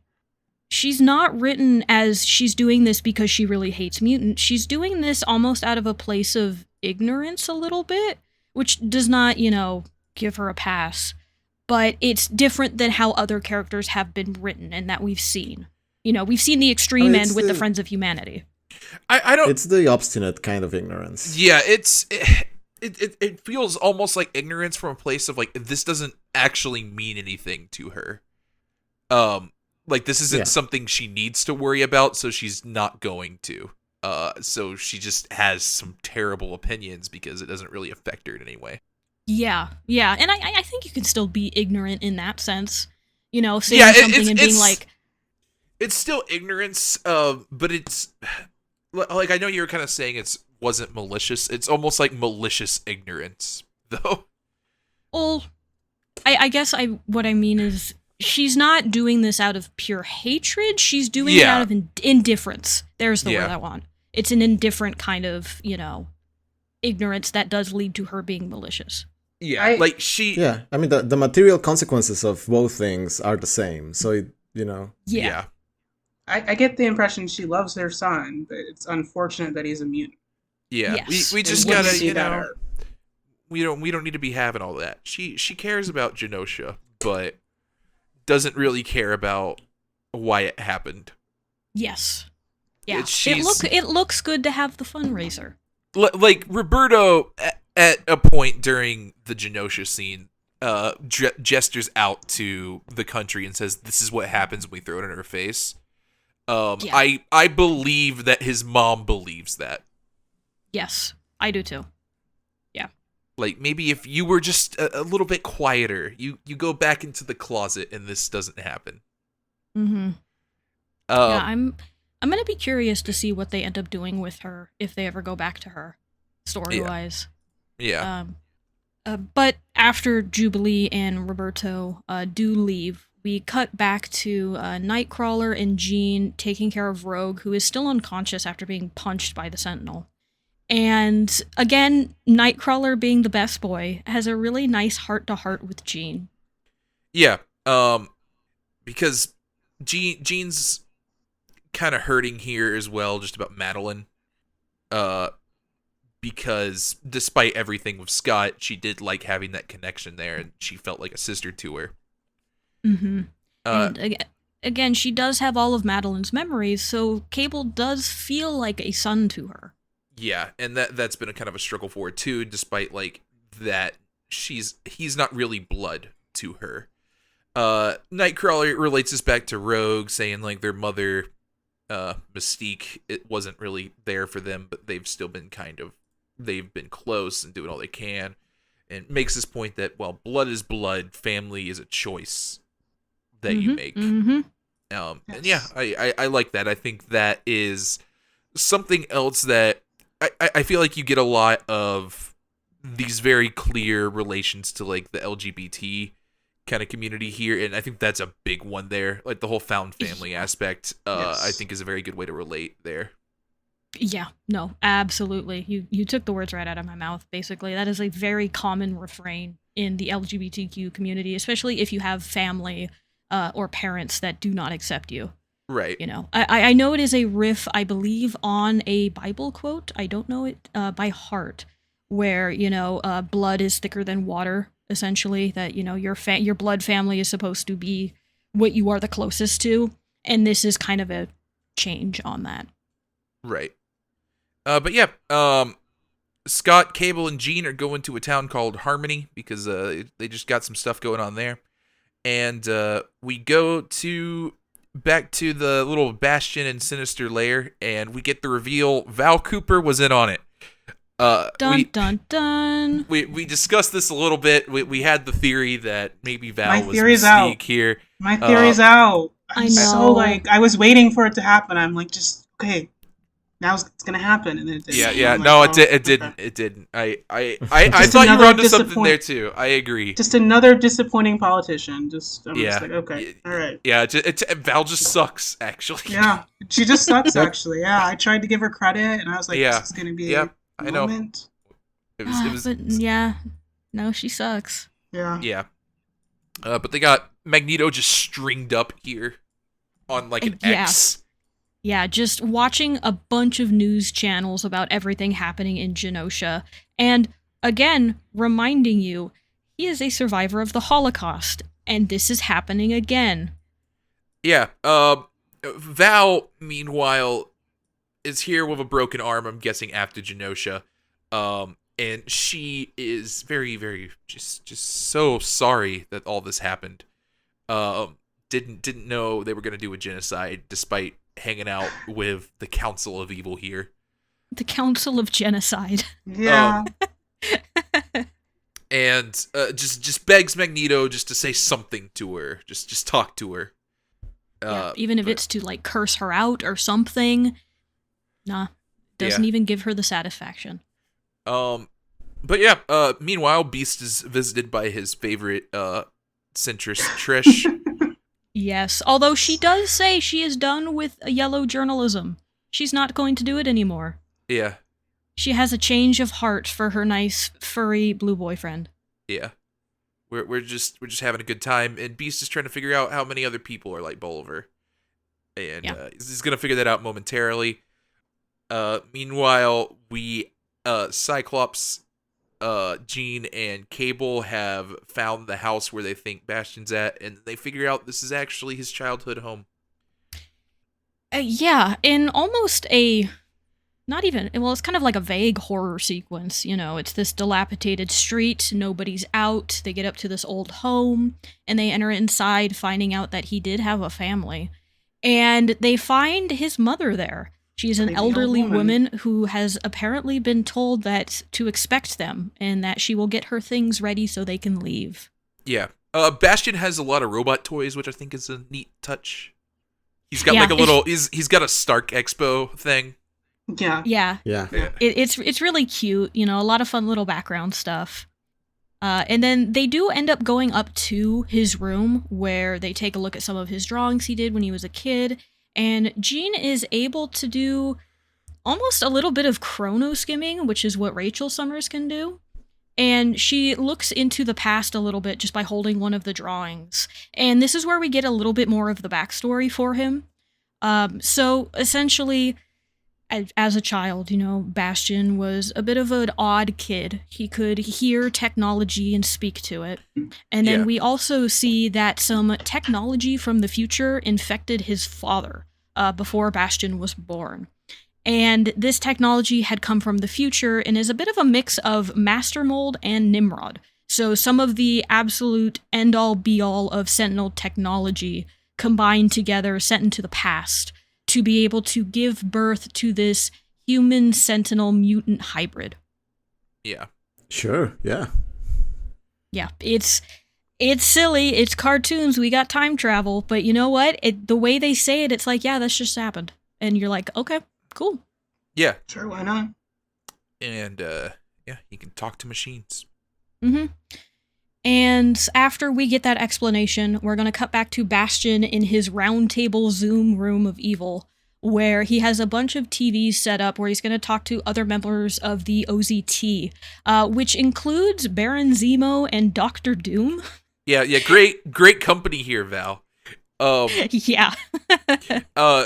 Doom is very funny here. Just I love this. This is I great. love how many people are on this little like council thing with Bastion that are like, "Hey, I don't sign off on this genocide thing. Why did you do that?" But no one protests too hard. But Nope. Yeah, which is kind of funny. I believe we get the explanation for the name in this episode either now or a little later, but OZT stands for Operation Zero Tolerance, which I feel like if you're joining a group with that name, you know where that's leading. the Doom line here is very funny. It's do not mistake Doom's collusion as indifference to flagrant war crimes. It's great. It's wonderful. Like, thanks, Doom. Yeah, good to know you're with the Geneva Convention. Thanks, buddy. Yeah. If Doom is telling you that you're on the wrong side, I feel like that maybe is a sign. Yes, maybe you've gone a little too far. Yeah, people are, you get someone else who's unnamed is like, hey, we want Val more involved in this to ensure that we actually get some memos about next time you do a genocide. He's just like, yep, sure. Yeah, and, you know, you can tell Bastion's not taking this seriously, because he's like, oh yeah, I'll send her on a media tour, or whatever. Yeah. You know, this is his goal, his end game. He needed these people to make this project happen, and that's it. Yeah. But yeah, so we get the name drop here of Operation Zero Tolerance, and he's apparently people show up like humans. They feel kind of threatened by mutants, so they show up. He gives them some crazy superpower things, and then wipes their memories and throws them back into the world. Yeah, there's a very interesting real-world parallel kind of stuff that he's doing here, because he does mention that they use candidates that go to essentially hate websites and complain about the fact that mutants are taking their jobs, or that mutants are going to outnumber everybody else and all of that. You know, it's the same. It's like the Great Replacement theory that a lot of far-right politicians are using in the United States. Where it's, you know, the fear of being quote-unquote outnumbered by somebody other than you. And they are taking that and using them and recruiting them to be like, hey, you hate mutants and you don't like how they took your job? Come here and we will give you the tools to fight back. Yeah. Val points out that he's just kind of weaponizing humans here, but again, doesn't protest too hard. No, and it's... Bastion's mask kind of slips more and more in this episode. Maybe he never really had it. But it's pretty clear just by the way he's speaking. He's just here to get rid of all of the mutants. And he's willing to play the long game to get that done. And he will do whatever is necessary to do it, regardless of what anybody else says. So I'm Well, kind not- of curious. Not go so ahead. much getting rid of them as much as just making them slave labor. Yeah, no, that too. But if Yeah. it involves killing most of them, he will still do it. Yeah. But I agree. I don't even know if the mask was on in the first place. Yeah, or everyone just kind of ignored it and went like, well, this guy has some radical ideas, but we all do hate mutants, so sure, we'll just ignore the weird parts of him. Yeah. Meanwhile, his mom is one of these crazy Sentinel things as well. What do we think about Sebastian? Oh, as a name, I feel like it makes sense. Oh, Does Sebastian. it? Sebastian is Sebastian. I mean, I kind of hate it. I kind of hate it too. It sounds wrong to me. it does sound wrong, like as a They shorthand. should have just called him Sebastian. It's fine. It's just an A to an O. Whoa, hey, Yeah. wait, hey, The pun's still there. we already have Sebastian here. He died in Genosha. You put some respect on Shaw's name. Never. Jesus. Yeah. It's Sebastian. it's silly. It reminds me of some jokes that I can't recall, but it's like how Matt is short for Matthew. I'm like, that makes sense. But then you can extend it to other names that don't have that, and it just sounds really silly. It's just a funny reveal when his mom goes, Oh yeah, Sebastian. Sebastian. Yeah. My sweet little baby boy, Um, Sebastian. Yeah. But she does turn into a mutant, rather into a cyborg and attack them. Yeah. Yeah, it's actually I like the sequence. It's really really creepy, and it's also kind of reminiscent. I'm gonna plug this comic because it's fantastic. It is Fantastic Four by Ryan North. It is currently running. There is an issue that is kind of like this, but it involves Doctor Doom instead, and it's really good. And it's not point for point, but like this happens in that issue, and it's great, and it's really creepy of just an old lady turning into a robot. Highly recommend it. But yeah, more old ladies need to be weird killer robots. That's my conclusion to that. Yeah. Meanwhile, on Jubilee and Roberto's shopping trip, the butler turns into a cyborg too. It seems like this is happening more frequently. Yep. A lot of places. And then we're going to get shots of just normal people either hanging out by, a fire pit or getting their mail or hanging with their kids. And they're all going to start to activate and turn into Sentinels. Yeah, Beast is realizing just how far this has gone while this is all happening too, and just looking on in horror. And then the reveal at the end here is Trish also had this done. Yes. And I might be incorrect because it's a really quick line, but I want to say Bastion says something that they will even take, innocent people or people not even affiliated with anti-mutant propaganda and also turn them. Am I correct in that? That was my understanding. They're just randomly taking people. Yeah, because I think some are willing, but there are some that are random. Yeah. Because I don't think Trish is anti-mutant. Roberto's butler probably is not. Yeah, I felt. I don't think Trish is. Yeah. She did not volunteer. Yeah, I don't know, because this wouldn't make sense to me with just like her general like, oh, I don't know if they should be doing that writing thing. Like I feel like Trish being someone that would be like, well, just to protect myself. Maybe? Let's see what this crazy program's got going on. Maybe. I feel like we would need a deeper look into her to really figure that out. Because I could see her just being surface level with that, but also maybe she does go on like the Daily Stormer and she doesn't tell anybody or something wild. Oh my god! I feel like it's like what a read on this character. I know. I'm like, wait a minute. I'm fascinated now. Actually, I feel like it's kind of reminiscent of like, it's the liberal woman who also wants to buy a revolver to have in her purse when she goes into the city. I get what you're saying, Tim. I think that I can connect with that. I just don't know if it's like a step further than that. Like, yeah, like, that because there is a line where she's like that, and then you have the people that actively engage with that stuff. Yeah, And I don't think she's there. I do think she's probably just the like, oh, I should protect myself or something. Yeah. But yeah, this is a good part to say the battle rages, because it is going to rage all over the place with multiple different groups. Oh yeah, This is like all the cyborgs at least are here. 8 minutes worth of just the battle raging. Yeah, there's some cool stuff here. Oh yeah, absolutely. This is the fight scene I mentioned with Wolverine and Nightcrawler that absolutely rules. Yeah, cool. Morph turns into Juggernaut. Always glad to see my Yes. boy. You should put the actual Juggernaut in here more. No, all you're going to get is a cameo. I'm sorry. Nightcrawler bust out a 3-sword style here with his tail holding one It's sword. so cool. I love they gave him the swords for this. It's great. Yeah, I agree. I think like of all of these fight scenes, the Nightcrawler Wolverine versus all these cyborgs one is easily the highlight. I'm curious. Have any of you watched the first season of Jujutsu Kaisen? Yeah. know. Is this the Yuji and Todo fight? I think that's a good shout. I think this is a direct reference. I don't know if it's a direct Because reference, but hold on, let me look at it here.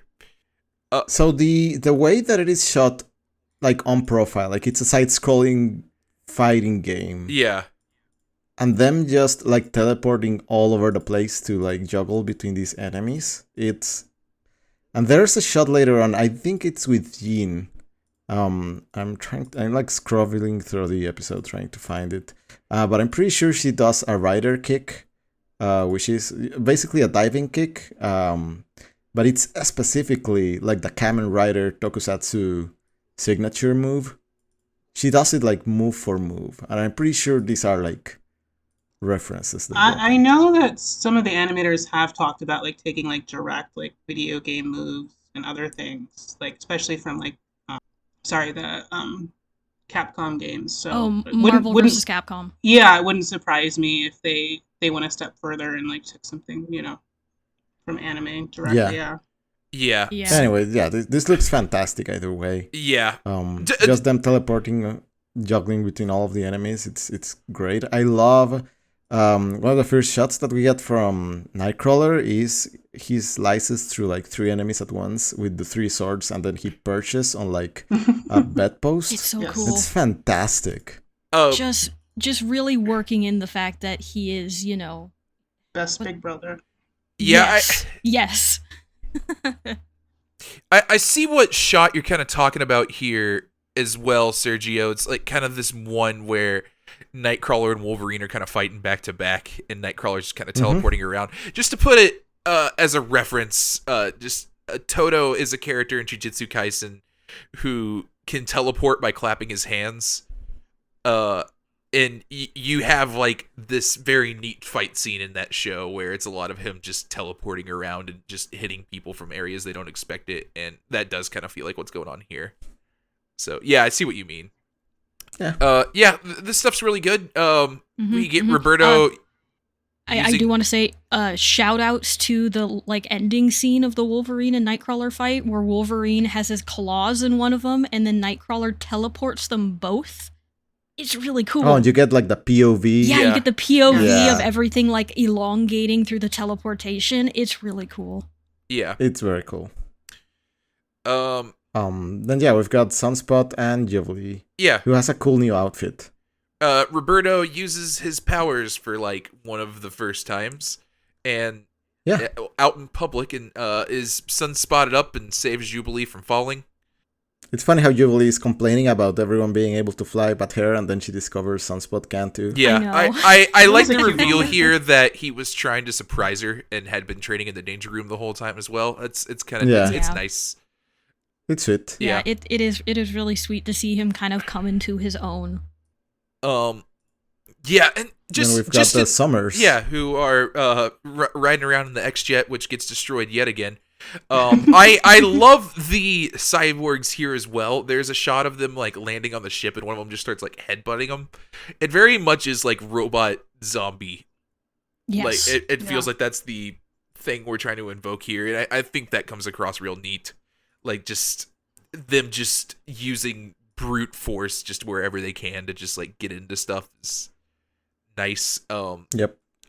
Cyborg or Cyclops here manages to escape the blowing up X-Jet in like a Porsche. Cable is very impressed by this, which I think is sweet. Mm-hmm. It's a lot of fun. I really like the family dynamics in this little exchange. Yeah. Yeah. It feels very The Incredibles to me. But Yeah. Yes, but that's definitely a compliment. I mean, The Incredibles did a really good job with that dynamic. So Yeah, and it does feel true to like what I've seen of. I know that this isn't necessarily the comics timeline, but it does feel true to what I've seen of like the family relationship that they have during the Krakoa era. Yeah. With the summer house and all of that. You can see like glimpses of that nice family, kind of mundane family stuff that often gets reflected in those kind of scenes. I agree. Yeah, I feel like this is very like in those quiet moments. Yeah. I like the summers. I think the summers are fun. Mm-hmm. Yeah. We get Jubilee and Roberto crashing through the window of the mom's party before the two cyborgs that are chasing him are like, "Oh, we're not here to hurt you. We just want to protect you." And Roberto's mom agrees and has them both collared and taken away. Yeah, she gets worse. It's pretty bad. There's big, just follow the authority figure energy here. Yeah. And as well as they're doing in the battles here, you are seeing like they're overwhelmed by the numbers. The mansion is in flames. Stuff's not working out too. Yeah, and you see that in almost everything except for in Brazil with Jubilee and Roberto. There are just sentinels everywhere. They're in the sky. They're on the ground. There are a lot of people like this. Yeah. But before Bastion can really enjoy this, Mr. Sinister calls in and says, Val released Magneto. But yeah. Yeah, so he gets that one text he really didn't want. And very quickly teleports back where Sinister has Val. And, he basically captures her in this whole, like, metal, almost web kind of looking thing. And she goes on this bit of a monologue about how Genosha was scary and horrific for a lot of reasons, but one of the other things about it is that nobody was surprised that it happened. And one of the worst thought that she had as she was going through that and seeing these robots that were built to kill them, she realized that, Magneto was right. He understands humanity way better than Charles did, and we all just proved him correct. Yeah. Good for you, Val. Yeah, still good. sucks. Good. Yeah, still sucks. Still awful. I wish you were Mystique. But I do really like this little monologue moment for her. Because it does, again, I mean, you can say this about the whole show, the fact that it just resonates with things outside of it. But like, here in the US, whenever you hear there's another shooting, it's become a thing where it's like, oh, it's still a tragedy, but it's another thing you just kind of go, oh, that happened again. Oh, well, you're not surprised. It's not a thing to be like, oh, this is shocking and horrific. It's just another day.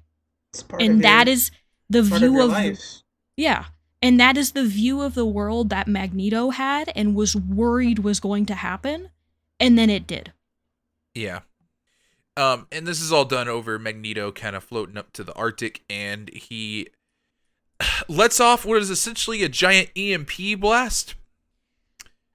Yeah, I was gonna ask because I had one interpretation of this, and then the following episodes make it more confusing, and then I got a clarification. What do you all think just happened here? Because he sends off these yellow energy waves around the planet, but what do you think he's doing? I again, my best guess here is EMP. They kind of talk about magnetic fields later. Yeah, I was gonna mention Uh, that. I'm not like something magic, like science something. Yeah, I don't know. You get some cameos here, which I think are kind of cool. You get Spider-Man swinging, Silver Samurais hanging out in Japan, Omega Red. Daredevil. Yeah, I think that's later, but yeah. Oh, you're right. You're right. Right. I But and all of the power is going out, as well as the cyborgs are being turned off. Yeah, for all intents and purposes, it's basically a big impy. Yeah, Reversible, apparently. Yes, somehow. I do like the Silver Samurai bit here because you do see him, and then later on you're gonna see him again, and he just got on a higher building. yeah. Like he didn't really move very far. It was kind of funny. But yeah, what Magneto does here is a little unclear because it is clear he shut down anything electronic. It's all turned off here. What becomes unclear is in the next episode, there's suddenly going to be a hard time limit put on what he did, and that that civilization is going to end in 12 hours. Yeah, we'll talk about that a little bit more here when we get to it, but yeah, pretty much how this episode ends is Wolverine says, "Where's Xavier when you need him?" And then Xavier shows up and calls the X-Men. Thanks, Wolverine. Which again, shout out to Wolverine for jumping the gun and being like, Magneto did that. How do you know Magneto did that? Well, Wolverine's kind of on it. He is. Like, he does happen to be correct, but I'm like, how do you know that is him? The only thing he would have seen is all of the Sentinels turn off. He's been around for a while. I'm sure he's got it. He has time to take like a course or something. He knows what's happening. No, I'm not going to give this man the benefit of the doubt. I refuse. Look, I'm sorry that you... What have we learned from Krakoa? Wolverine. That knows Wolverine what is he's usually Yeah. correct. Yes, Yeah. this is true. This is true. I wish he was more incorrect. Yeah, so our opening for the next episode, we got Storm in her new outfit in the opening, and I think that's our last opening change, aside from actually, the scenes at the end. There is a change in this that is very subtle, and was only pointed out to me from a friend.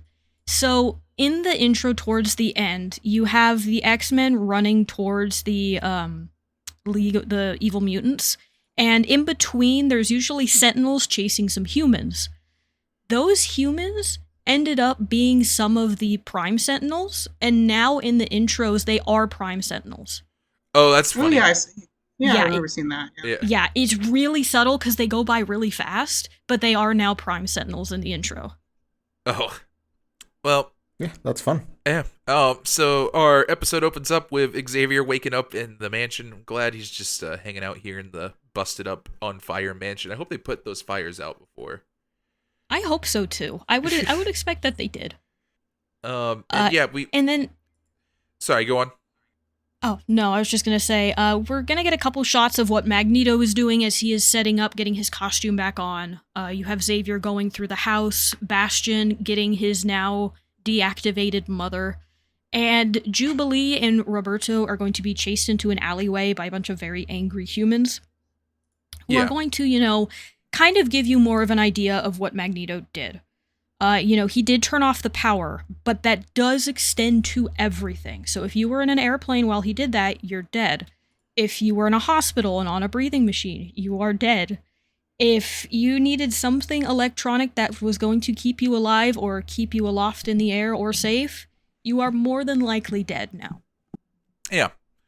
On a less serious note, Xavier's fancy little gold wheelchair has been destroyed in the attack. So now he's just in a regular wheelchair. Oh no, poor old man who was almost Space King. Yeah.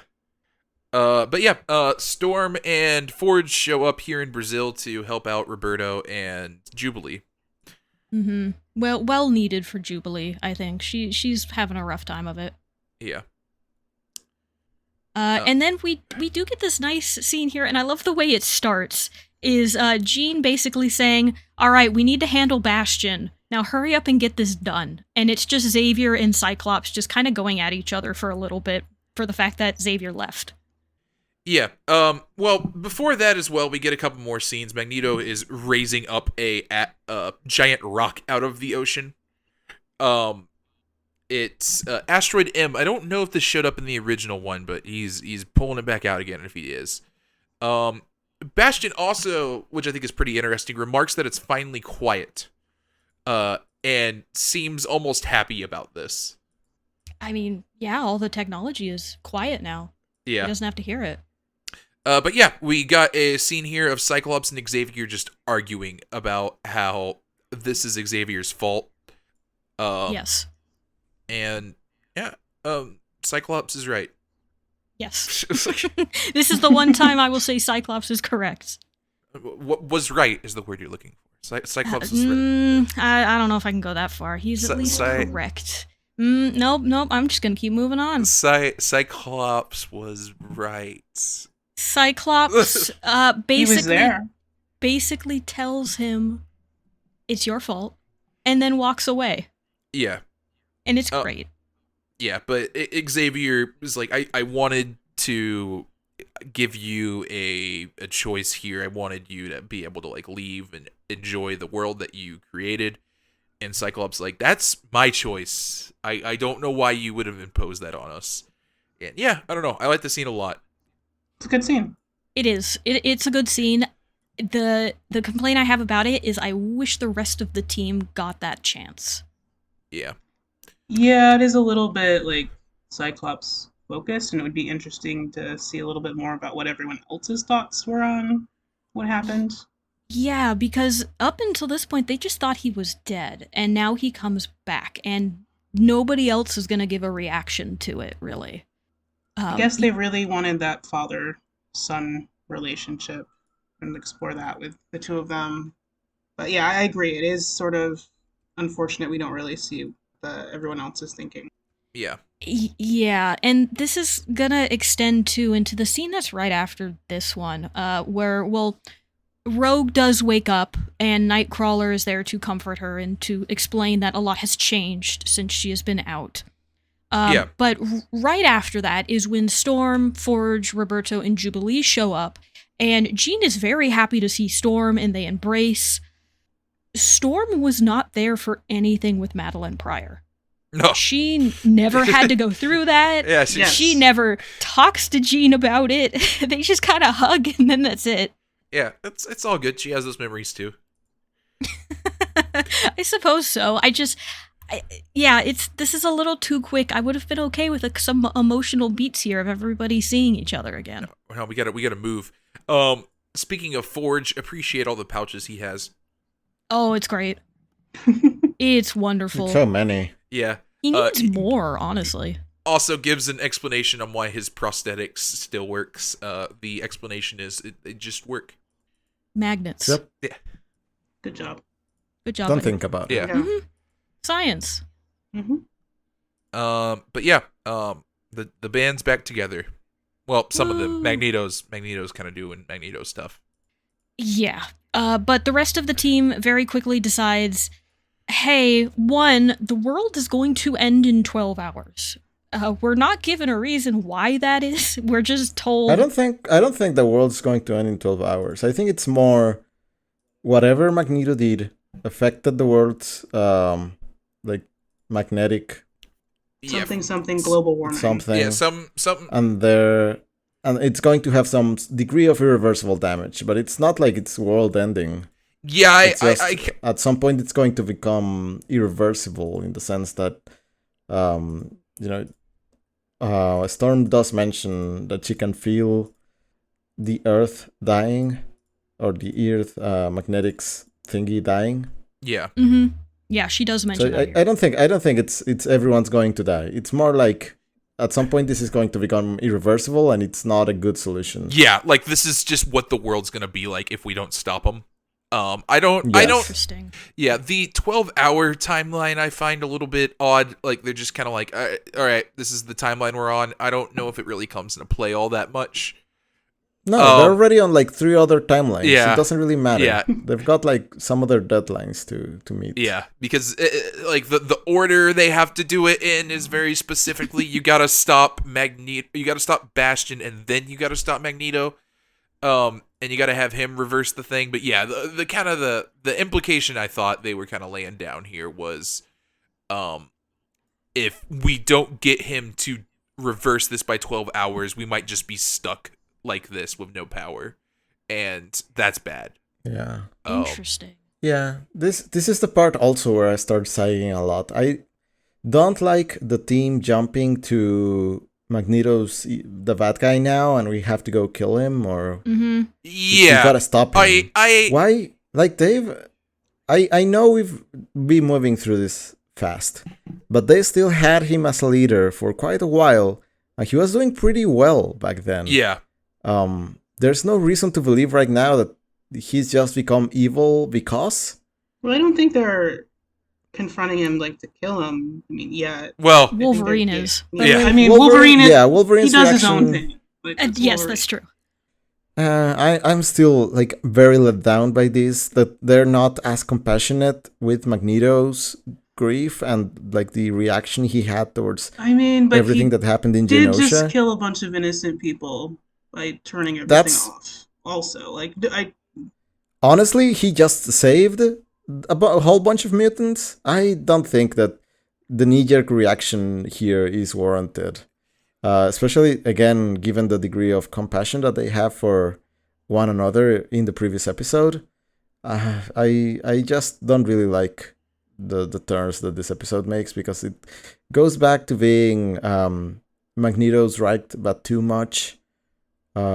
He should have just not have been traumatized by Genosha and then being imprisoned right after. yeah, I agree. I think this is done like a little bit. It is a bit too fast. I think I like how it ends up more or less, but I think like how they were kind of laying this down here, I think they were very in danger of. I was very worried how the next episode would go coming off of this one. yeah, I would say that's fair. It is a bit abrupt of them all, like, you know, It's like, who's oh, deciding what side. Magneto's the villain now. Yeah. It's like, Mhm. oh, what, like, and it's strange coming off of the last episode too, when you have Val Cooper doing the whole Magneto was right thing, and then it's just like, all right, how are we gonna stop Magneto? Yeah. Yeah. Yeah, Oh. that's His whole plan is also, and we can talk about this a little later on, but his whole plan, I wish they'd stopped and told us what it actually was, because I'm not actually sure what he's thinking is going to happen, like what his solution to things is. Yeah, how I kind of imagined it was, okay, everybody come live up on the asteroid, all mutants are welcome, but it's just like, I don't. But like How? he shows up at the X-Men mansion and invites that specific like 8 mutant group Yeah. that we can see. No one's given an invitation to go up to the asteroid except for the X-Men. Yeah, who joined him? Yeah, you think he would like extend a little bit more. It's almost like, all right, come join me. Anybody else who doesn't, we go into war. Why don't they tell him, look, we know where this Bastion guy is. We've learned a lot since you were missing and just came back. How about we fill you in? Yeah, We go get that guy, and then we hash things out between us. yeah, Instead of like fighting on this 2-front war that seems to be mostly born out of Magneto not being up to date with what's been going on. Like, he doesn't know about the Gingrich stuff. I guess he was watching the TV, but I mean, he doesn't, but I he feel like knows he about could- Bastion because he was, you know, yeah, taken he was by he was him. captured by him, so, So he he at does least know. knows a little bit. they probably should. I mean, they should have brought on to fight against Bastion. He would have signed up for that. yeah. Oh yeah, absolutely. Like, hey, come So- stop Bastion with us real quick, because that probably could have got Yeah. it done in under 12 hours, and then you kind of, yeah. And you can handle it. I agree. I There's just think the writing here is a little awkward. yeah. Yeah. Well, Well, I think so too. but I think they just wanted to split the group. Yes, that too. Oh yeah, no, they whenever they dropped gold team and blue team, I'm like, oh okay, I see what you're. That's a we talked about it, but that's a very famous comic thing. The gold X-Men Gold, X-Men Blue. I do like there is a conversation here between Professor X and Rogue about Gambit that I do really like, and because it's basically just Rogue being like, you didn't get him. Yeah. She's right. Yeah. And she's Yeah. right, yeah. No, she absolutely is. She's like, you view us as students and not as people. Yeah. And he still does that. He just did that to the Shi'ar. Yeah, because he throws out, like, maybe he should have been buried here, and it's just like, no, like, that was an important part to his life as much as he ran away from it. Xavier being Xavier. Yeah. Yeah. Also, Rogue has a new costume here, and we'll get more of those as this goes on. I love this costume. This is one of my favorite costumes, so I'm so glad they adapted it. Yeah. It's great. I think we skipped the bit about the color. Yes, we did. That one's really quick.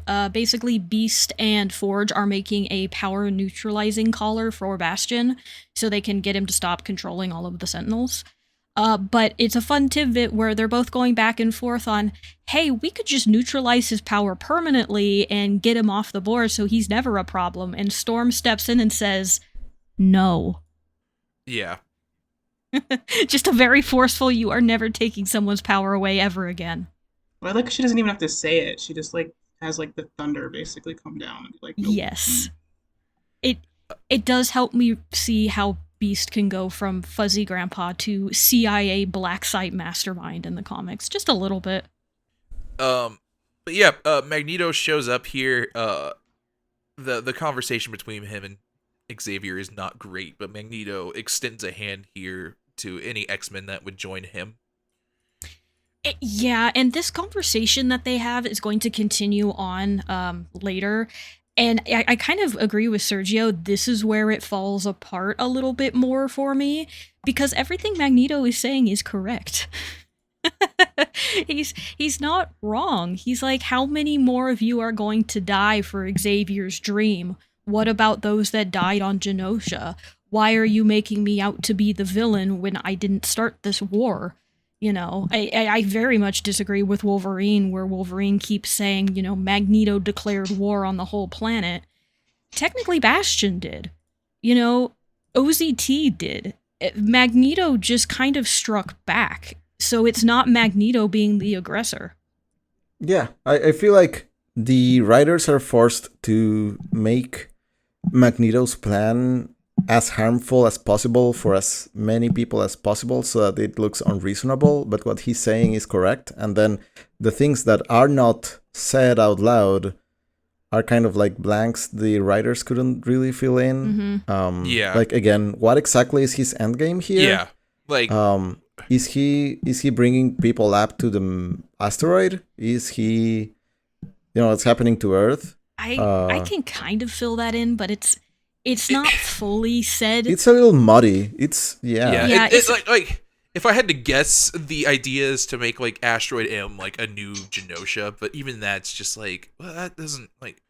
Yeah, you have limited space up there, man. Like, it's kind of that. He also is going to very briefly mention something along those lines of what he wants to do, but it's like one line. Yeah. But he extends an invitation again to like 8 mutants. Evidently has never heard of inbreeding issues. Yeah. But the lead writer, Bo DeMaio, who we've talked about, he answered a question on Twitter asking, hey, what was Magneto's goal with the EMP? And essentially he clarified and he said, the point is the EMP knocked out modern civilization, and Magneto saw it as, well, humans are naturally going to start turning on each other because their governments are going to fail, and civilization is just going to fall apart, essentially. So he is going to take a bunch of mutants and bring them up to Asteroid M, let them wait it out a little bit, and then come back down to Earth and rule the remnants. God, I want to watch that sequel. Yeah. Same. And like, he is going to mention something here of like, just kind of leaving humanity to rot. and making sure mutants are safe on Asteroid M, but it's like one line and that's it. It's really not clear, and it's very easy to miss things in how fast these are going. Yeah. So, Yeah. as far as the mutants that take him up on the offer, it's only two. It's Rogue, and the one who I think is the more interesting one here is Sunspot. Yes. And this is, I think it's a big moment that he turns on his powers to go fly up here with Magneto. This is a pretty big character switch for him, but he tells Jubilee, like, my mom collared me. Yeah. Like, that's what she, like, I'm not going to stay here. I don't have anyone anymore. Let me just, I'm going to go. I think it makes sense. I buy it. Yeah, me too. Oh, yeah, no. I think that's an interesting call there, and I do like it. Same. And you kind of got hints of that earlier because Roberto is going to question Xavier.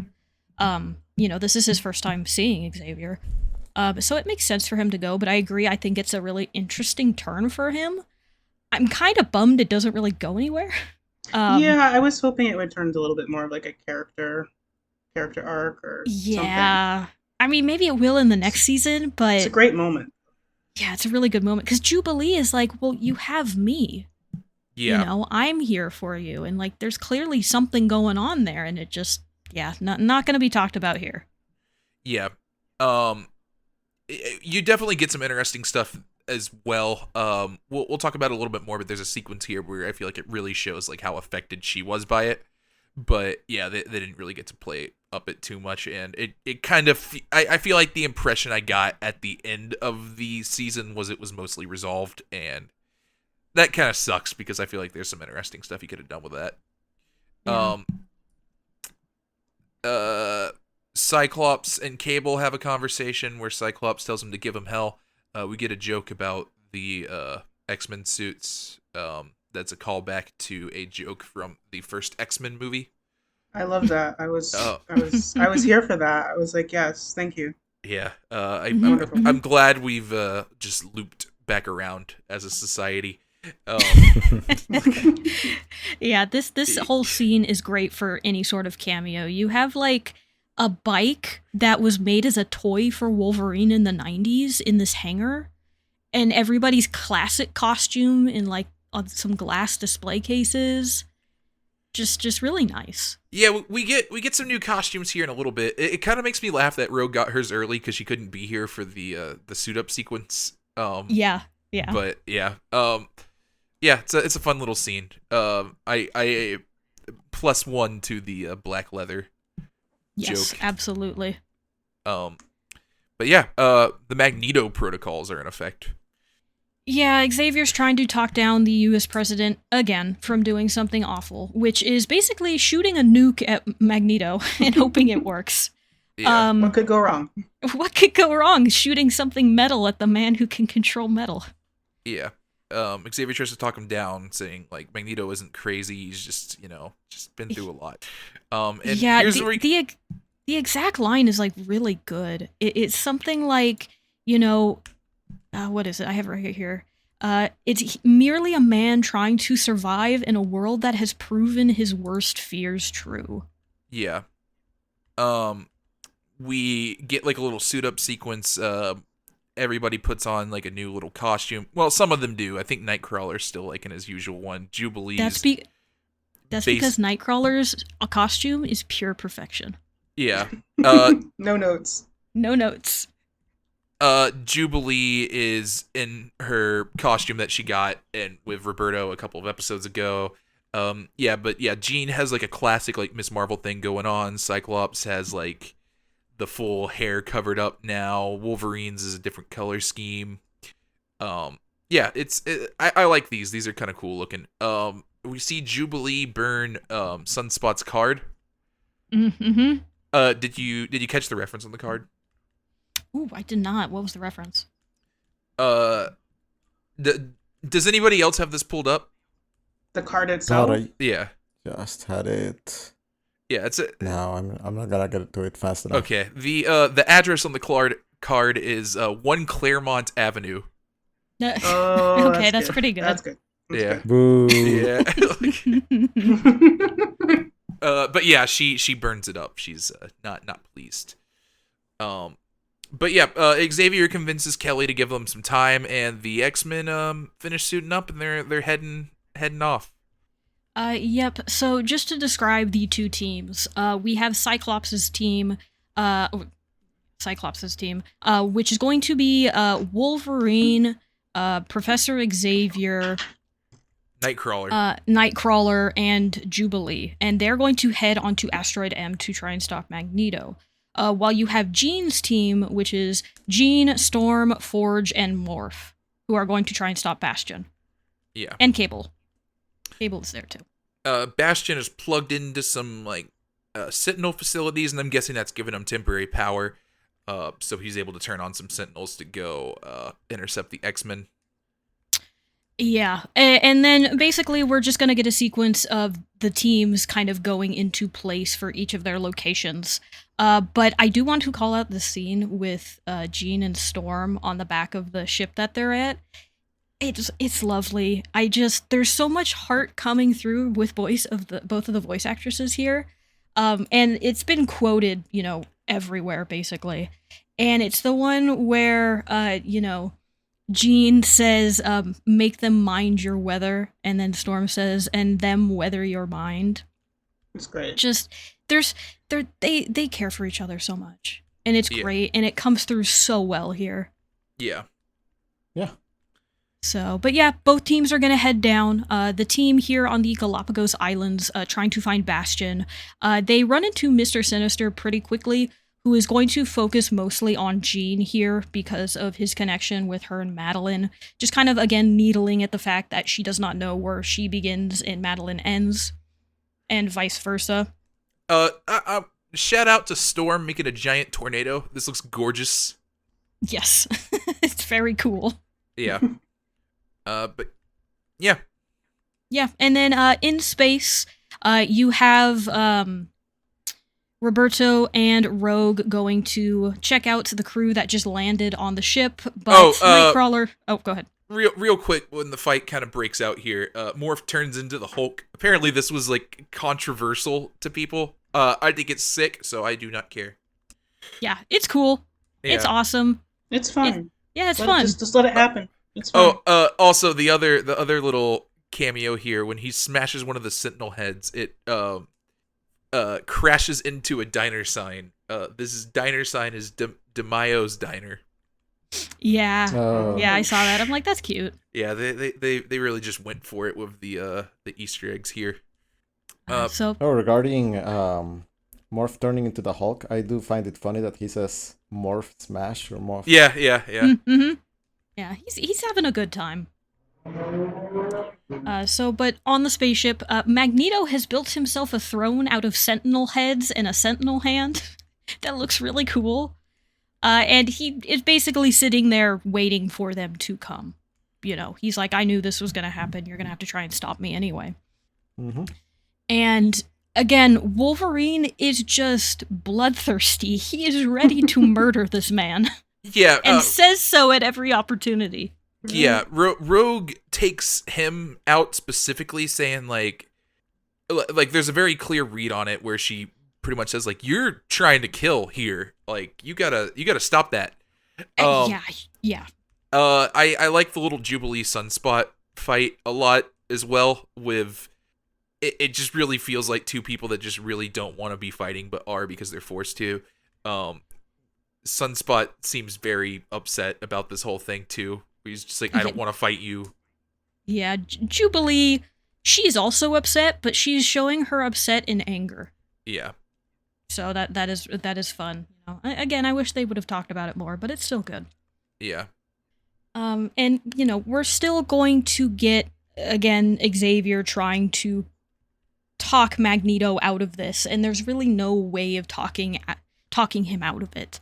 He's a very traumatized man who just saw thousands die. He had Leech disintegrate in front of him. Yeah. This is not going to work out. And I really appreciate the moment where Magneto just throws a piece of metal over his face and just tells Xavier to shut up. More people need to tell Xavier to please just shut up. Yeah. So yeah, we're still trying to do it. We're just trying to trust Gold Team to get this done. Back on the island, Morph pretends to be Sinister and tries to get close to Bastion, but Bastion sees through it. Beast again tries to put the collar on him. It doesn't really work out. Nope. Nope. And Jean is doing pretty good against Mr. Sinister until he activates his kind of hidden protocol within Cable and is able to control Cable into fighting Jean. Yeah. Forge, things go wrong there as well. Forge gets knocked out of the sky. Storm tries to save him and gets blasted into the ocean. Things aren't going super well for Gold Team. Yeah, and in a rather interesting turn of events here back in space, Wolverine is able to get Magneto's helmet off, which allows Xavier to forcefully enter his mind to control Magneto and his powers to fix everything. Yeah. But before Xavier is able to fully go through with it, Cyclops is going to shoot him aside with a blast because he gets a message from Jean that says, "We're not doing well. We have not stopped Bastion." Yeah, Cyclops sees what's going on in the battle there and just sees it's going poorly, and so just stops Xavier to give them more time. Magneto then just like throws everybody into the walls, puts his helmet on Xavier. Yeah, and including those that allied with him too. So Rogue and Roberto do get knocked aside. Yeah, as well. And right as all this is happening, Wolverine stabs him. Yeah, just full stab through the chest. Yeah. Just goes for the kill here. Everybody is like stunned staring at this. Probably should have put the metal bars around him as well. Bad call there. Yeah, no, not a good. You always need to know where Logan is. Yeah. Don't ever lose track of him. Yes, he's like a cat. If you don't see him, he's getting into trouble. Yeah, but this he doesn't get the kill here, and Magneto slams him into a wall. Xavier says, "Don't do this. Like, this is terrible." And Magneto yanks out his adamantium skeleton, I don't know about the whole skeleton, but he yanks out like big, large pieces of metal, and that's where our episode ends. It looks painful. Yeah, it looks. Yeah. Yes. Yeah, this is. Ow. Yeah. One of those things where they're like, we can't animate it because if we did, we'd get in trouble. So here's a still image. Yeah. And yeah, no, it looks absolutely horrific. They did a really good job with it. Yes. Again, bad call to send the guy with metal bones to fight the man who controls metal. Not a good call. That is a bad team pick. Yeah. I don't know about that one. But yeah, let's that's where episode ends. Let's head into the part 3. Yeah, and ends on a spectacular note there, just with them fully going for it, which I do actually really appreciate because going back to the original show, nobody really gets hurt like that or killed like that. And you can very easily work that into this story and it still makes sense. Because you can almost see all of the disagreements prior to this as still kind of having a gentleman's agreement on fighting each other. Like, yeah, we don't agree, and yes, we're going to fight each other and, like, beat each other up, but we're not going to hurt to kill. Yeah. And you kind of get that a little, like, that's one of the reasons I shouted out Rogue, just, like, specifically saying, like, hey, you're trying to kill here. Yeah. So we're going to take you out of it. But yeah, Wolverine was the one who was going for blood. And took that opportunity when he had it, and it just escalated the entire situation. Because, yeah, I really don't get the impression that any of the other mutants are trying to kill each other. But no. Wolverine is trying to kill Magneto. Yeah. Magneto didn't even try to kill anybody. It's the second he got stabbed, he's like, oh, okay, the restraints are off then. Yeah. Boom, and just rips it out. Because he could have done that at any point. Yeah. Yeah. Mm-hmm. So, but... we're here at our final episode, episode 10, Tolerance is Extinction Part 3. This one's directed by Chase Conley, written by Bo DeMaio and Anthony Salitti, released on May 15th of 2024. And we're actually going to open up in the past. Yeah, Charles and Eric are just having a little chat wearing lab coats in a war zone. Yes. Unclear which war zone, but it is a war zone. Yeah, but they're sitting here talking. Charles is very excited about the prospect of mutants. Eric keeps telling him it doesn't exist. And he's like, "Well, what if I was a mutant?" And Eric tells him you should probably keep that a secret, but he tells him anyway. Yeah, this is kind of their coming out to each other. Yeah.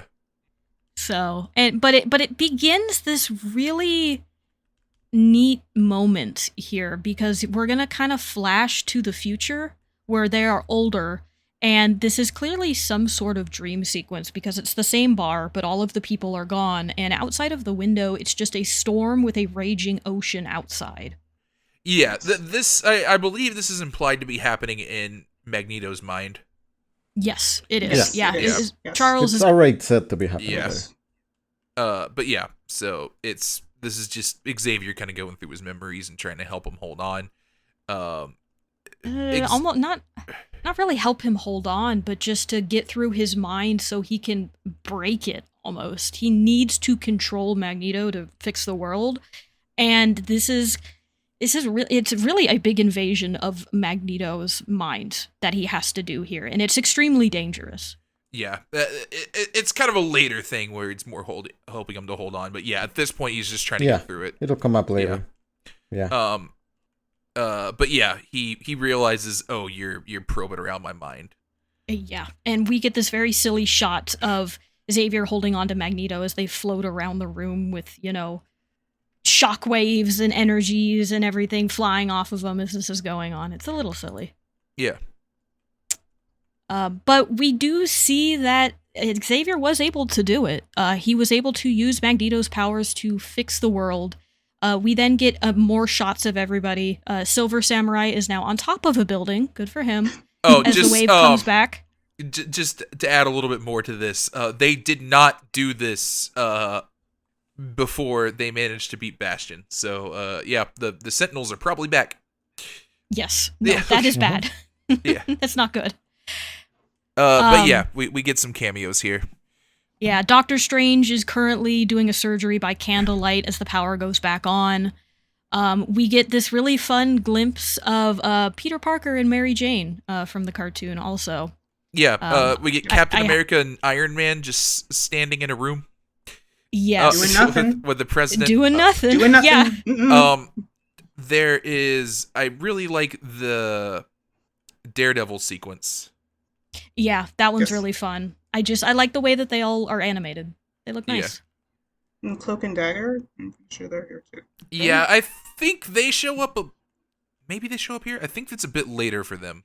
I thought they were hanging out with Daredevil, but maybe I'm misremembering. No, you're right, but I think it's like a later scene where they pop up. Oh, gotcha. Yeah. Gotcha. But yeah, we'll get a cameo from them as well. But yeah, yep, the Sentinels are back. Yep. Sentinels are back online. Bastion is pretty much in charge. He's got a bit of an upgraded look here, more robotic. He's got the rest of the team being held by Sentinels as Jean is basically just drowning in this small lake. And he's given his villain spiel because he is definitely winning at the moment. Yeah, he has all of the X-Men captured. He crushes the collar they were going to put on him. Yeah, things have gone bad. And he's going to kill Cable, which Sinister's not happy with because he was supposed to be able to keep him. Yes, as his nice little pet. Yeah. Oh, and I really like this scene as well where Storm tries to convince Bastion and Bastion just responds with, "Are you trying to appeal to my humanity?" Like, Yeah, just calling out the play. Yeah, he's just like, I don't, like, who do you think I am? I like that a lot. And I mean, technically she's right, because that is what happens in the end. Yeah.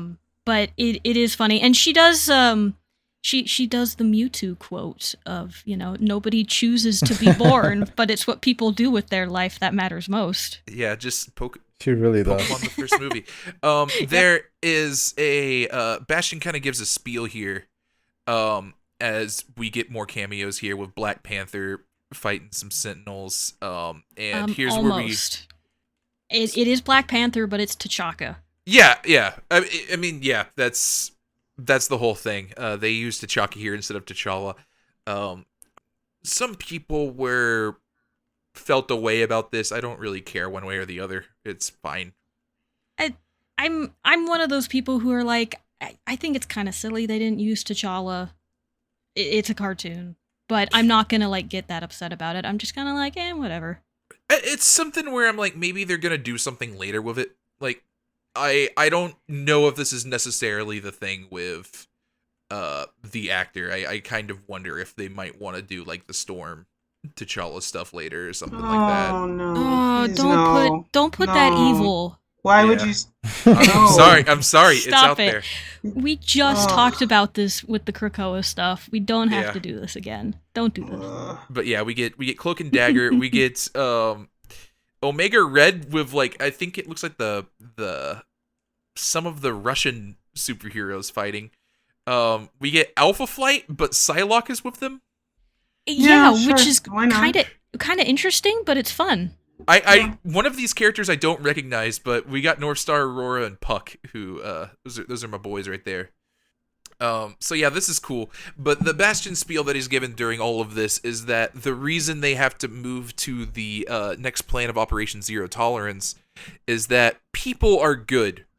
When it comes down to it, and if you go too hard and you don't do something about the people, they'll start being sympathetic, and they'll ruin the whole thing. So you gotta do something to combat that as well. Yeah.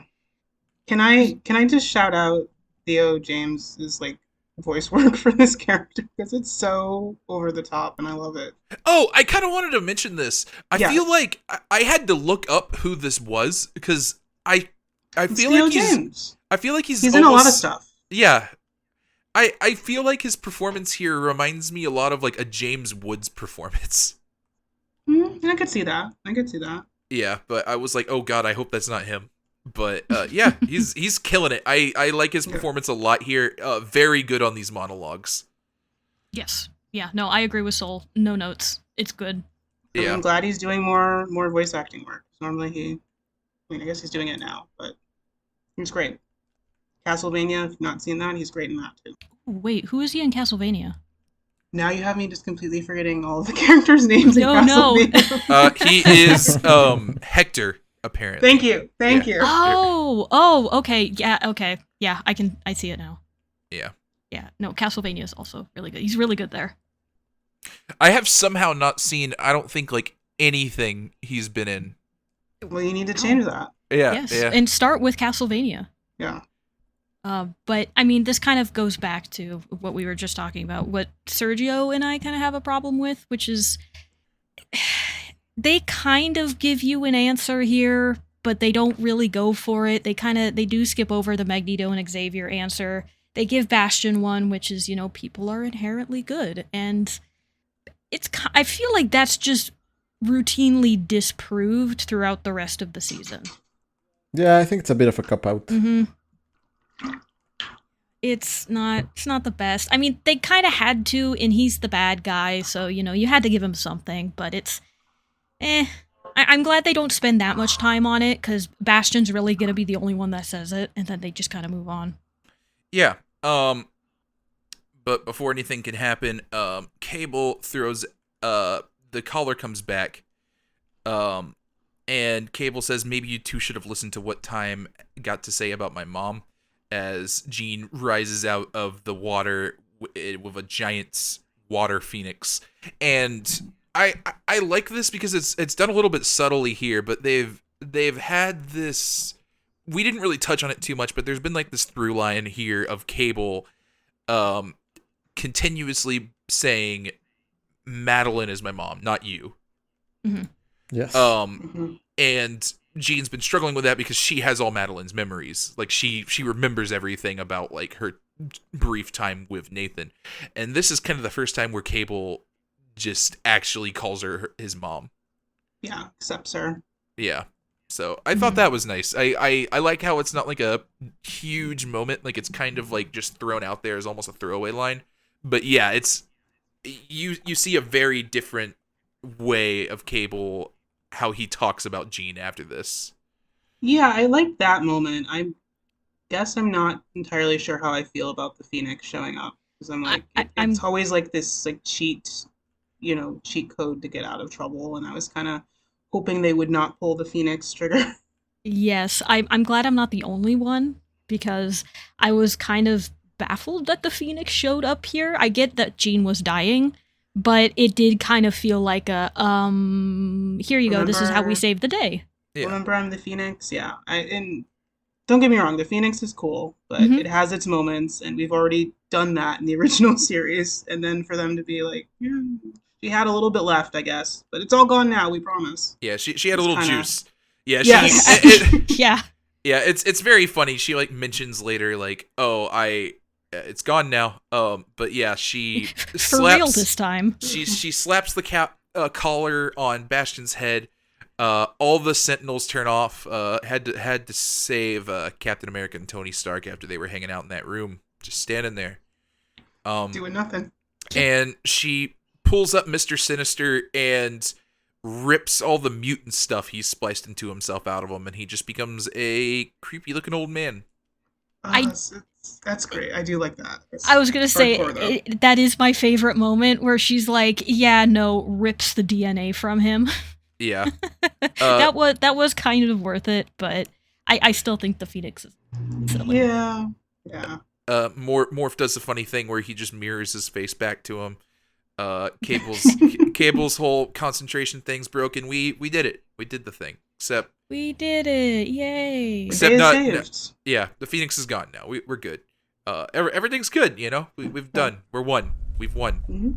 Yeah, but maybe also don't let Mr. Sinister just walk away being sad. Yeah. Maybe don't do that. That's probably not gonna go well, but they do it anyway, so oh well. Oh, actually, we're not done at all. Bastion's back and rips off Cable's arm. Surprise! Yeah. Says I could have been more mean. I could have used death camps, but I'm actually mad. And And then now I'll really use the death camps. yeah, and then just beats Cable with his own arm. And To- It's To be classic. fair, whenever that happens, it's amazing. It Yeah. is. I It's never just get tired funny. of that. I've seen it in so many things. Yes. It's funny every time. yeah. Yeah, Um, it's a good trope. Yeah, and then gives himself a little metal upgrade with the arm. Now he just kind of looks like Archangel. Oh, this guy looks like a Spawn villain from the 90s that got lost somewhere. Oh yeah, I can see that too. The bladed wings. It triple bladed wings. Yeah. Every edge of those wings can cut you, and they're very silly.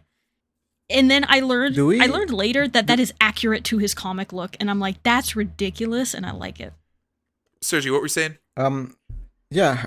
Did we know before what the deal with Cable's arm is that enables him to do this? It Go ahead, is- Tim. The arm is part. That's that virus that he has. Yeah, it is. It is the techno-organic virus that Sinister infected him with. Yeah. He is able to keep it at bay to just his arm with his psychic powers, but that kind of progresses further and further as it goes on. So he just ripped that out of him. Okay. Yeah. All right. And then just context also for others who might be a little confused. He did also mention that the Prime Sentinel program that turns people into the Sentinels is based on the techno-organic virus. So Yeah. they're compatible. Nanomachines, All right, basically. Nanomachines, son. It's basically, Yeah, basically yeah. Mhm. That I agree. I think that part does come across as a little bit confusing. It doesn't to me, just because like I'm a little bit familiar with that as a plot line, but I can see why that would be a little bit out there. But yeah. Bastion flies off to the asteroid as Charles is still inside Magneto's mind because he kind of cracked him open when he forced him to reverse the damage to the Earth. Yeah, and cracked him open is almost putting it lightly. You know, we're back in the bar here. The walls are leaking. The storm outside is raging. And Magneto doesn't know who he is. And he also does not recognize Charles. Yeah. This is the most couple therapy coded Oh, it's series of scenes I've ever seen. everything with Charles and Magneto is just like, yeah, couple therapy is a good way to put it. There's Yeah. I mean, that's there's just a canon. point. There's a point later on where I'm like, they're this close to just kissing each other. I know Charles. They're a married couple working through it. There is one line where Charles like calls him his brother, and I'm just like, nope, that seems wrong. Yes. yeah, I'm like, you meant to say something else. I know it. Yeah. Just the whole thing is just very homoerotic. Yes. Yeah, and more than I thought it was going to be. Yeah, I was kind of I'll surprised. always have you, even if I'm pulled under. Too. yeah, like Yes, like, yo, come on. like- Oh my gosh, these two. They've been at it for decades. yeah. But while Magneto and Xavier's unconscious body are loaded into the Blackbird, as well as Wolverine, who is unconscious, Xavier is able to let Jean and Scott know that, hey, I need to try to rescue Magneto because I kind of broke his mind by accident. Yeah. And Jean also lets them know that a superpowered Bastion is coming to Asteroid M to make a bigger problem. Because he intends to bring the asteroid down on Earth and just kill everybody the old-fashioned way. Yeah. Mhm. I shout out to Beast and Forge just doing science stuff on a sentinel in the background. Just Mm-hmm. I Science besties. yeah, I like how every time Beast and Forge are just in the background together, they're just working on something. Mm-hmm. Yeah. But yeah, Bastion's here, and he's trying to destroy the core of the asteroid, which is a giant glowing ball. Yes. If you know what the inside of a Death Star looks like, picture that, but gold and purple. Yeah. And again, we have this great moment of just let Rogue go off. Let her take the restraints off and just use all power that she has, because she will just beat Bastion into a pulp. Yeah. But yeah, Bastion crashes into the asteroid, and it's fighting time. Mm-hmm. Yep. Rogue technically would have won this fight from the get-go if Bastion could not heal himself, because his neck is clearly broken and he's beaten up, but he does repair himself. And, the battle is going to rage for a bit. Sunspot's going to come in and start using his powers as well. And we're going to kind of cut in between this. We're going to cut to this war room situation with President Kelly as T'Chaka, who is Black Panther, is trying to talk him out of using a nuke against Magneto. Also, Rogue knocks him into, like, it looks like Egypt, and there's, like, apocalypse faces. Yeah, I wish I still had or where I read it, but someone said this is in reference to Apocalypse having a moon base at one point. Oh, is that where they are? Yeah, okay. I think she hit him onto the moon, and that's now where they're fighting. Okay. That tracks. Okay, because I think Captain Marvel can breathe in space, so that makes a lot of sense for... Yeah, Don't overthink it. I'm glad you mentioned that too, because there's a lot of people who are going to be in space right now who should not be there, but don't worry about it. Yeah, it's cool. Yeah, Sunspot's also here. But yeah, this is basically just like Rogue and Sunspot versus Bastion. I think we maybe forgot to mention this at some point. Roberto names himself Sunspot. I don't really recall when that happens though. Oh, it's pretty much here, I want to say. Yeah. Mm-hmm. I think it's around here, yeah. Yeah, because he does not have a name up until this point. Yeah. He's just been Roberto up until now. But yeah. We're doing a whole war room thing. King T'Chaka and Captain America are like, you probably really shouldn't do this. They will not look kindly on you for doing this. Kelly does it anyway. Good job. Yeah. Good job, Steve. And then America's top cop just kind of looks sad. He's like, oh. Yeah. I do like T'Chaka's line here, though, where he's like, if you vote yes, you better hope that our children read textbooks more than they read their Bibles. And I'm like, dang. For only history could be conned into forgiving us. Yeah. Just great line. There's a lot of just great lines that just like out of nowhere, and you're like, oh wow. Like I need to sit with that a little bit. Yeah. Captain America comes off as such a loser. Yeah. I don't want to talk about it. I really am upset. This is not my Steve. So I disown him in this continuity. Thank you. Okay. He says, hey, maybe this could do more harm than good. Yeah, like maybe we don't. That's his only objection. Watches silently as the president gives the go-ahead for the Not my Captain nuclear America. strike. Yeah, Mhm. I think Tony standing silently isn't much better, but yeah, they both of them do not come out of this looking good, and especially not Steve. No. Yeah, that. A Bryan Cranston-looking guy. Oh yeah, I was gonna I was gonna point that out too. I was like looking at the scene. I was just like, why is Walter White in the war room? It was like, but yeah, back at couples therapy, things are going. Uh-huh. Yeah, Was things this the things scene? are going well. Eric kind of fights back a little bit here, says he hurts him, and Xavier just says we both did, just over and over again. But we never abandoned each other. Yes, there's The only ones who can break our hearts are those who keep it.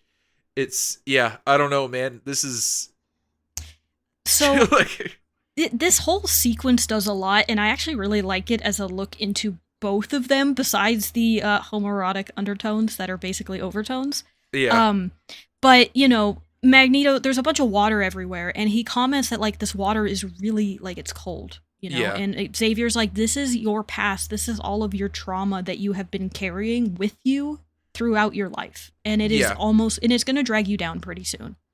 And like, Is this? Oh, sorry. oh, no, go ahead. I was just gonna say, is this when we see the boat?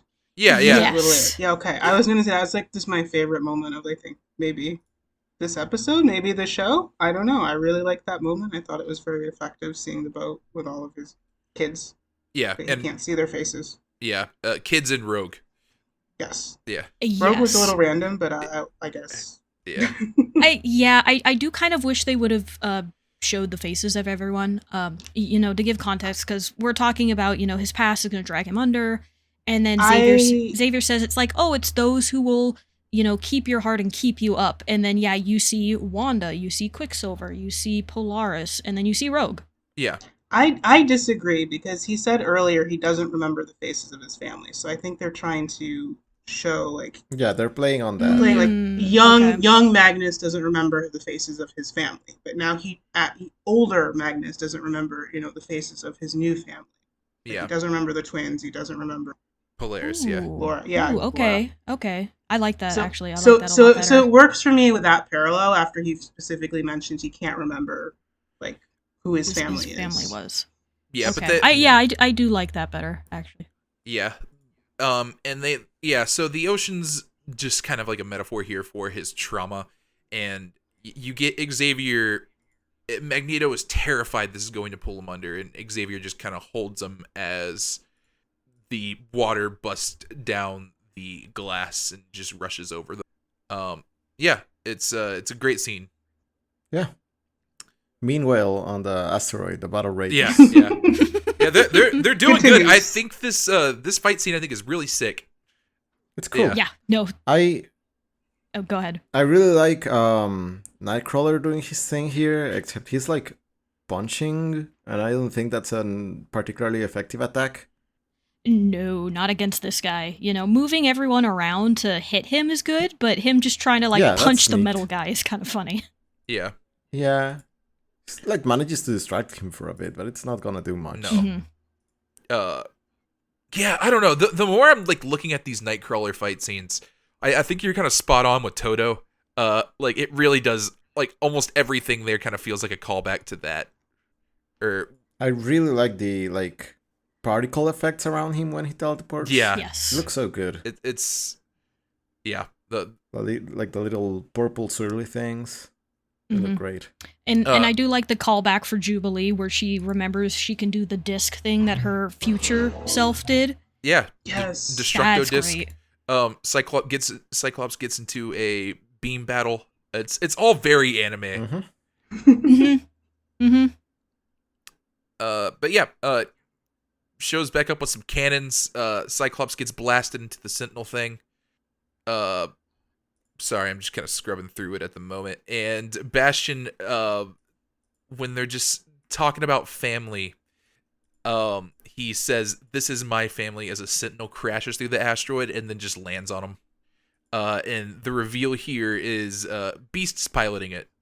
Mm-hmm.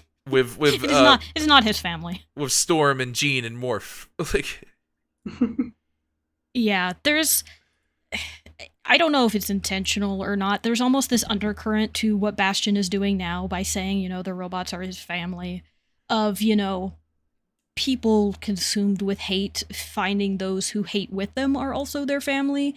I don't know. I feel like that may be a stretch, but it's almost what they're going for here, because they're going to continue to try to appeal to Bastion's humanity, or at least the little bit that he has left. And it does a kind of work over time. There is still a little bit of human left in him.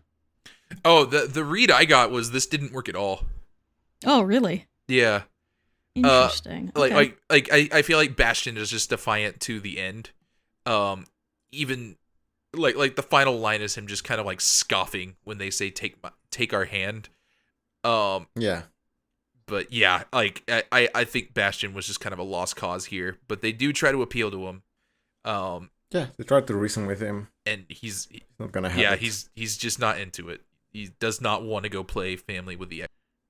Yeah, see, the reason I get that read from him is because as he's being crushed by the Sentinel and then the nukes are being sent at Asteroid M, he gives the line that humanity would rather die than have kids like us, and it's his use of the word us, because he's finally realizing that, yes, he does have that mutant part in him.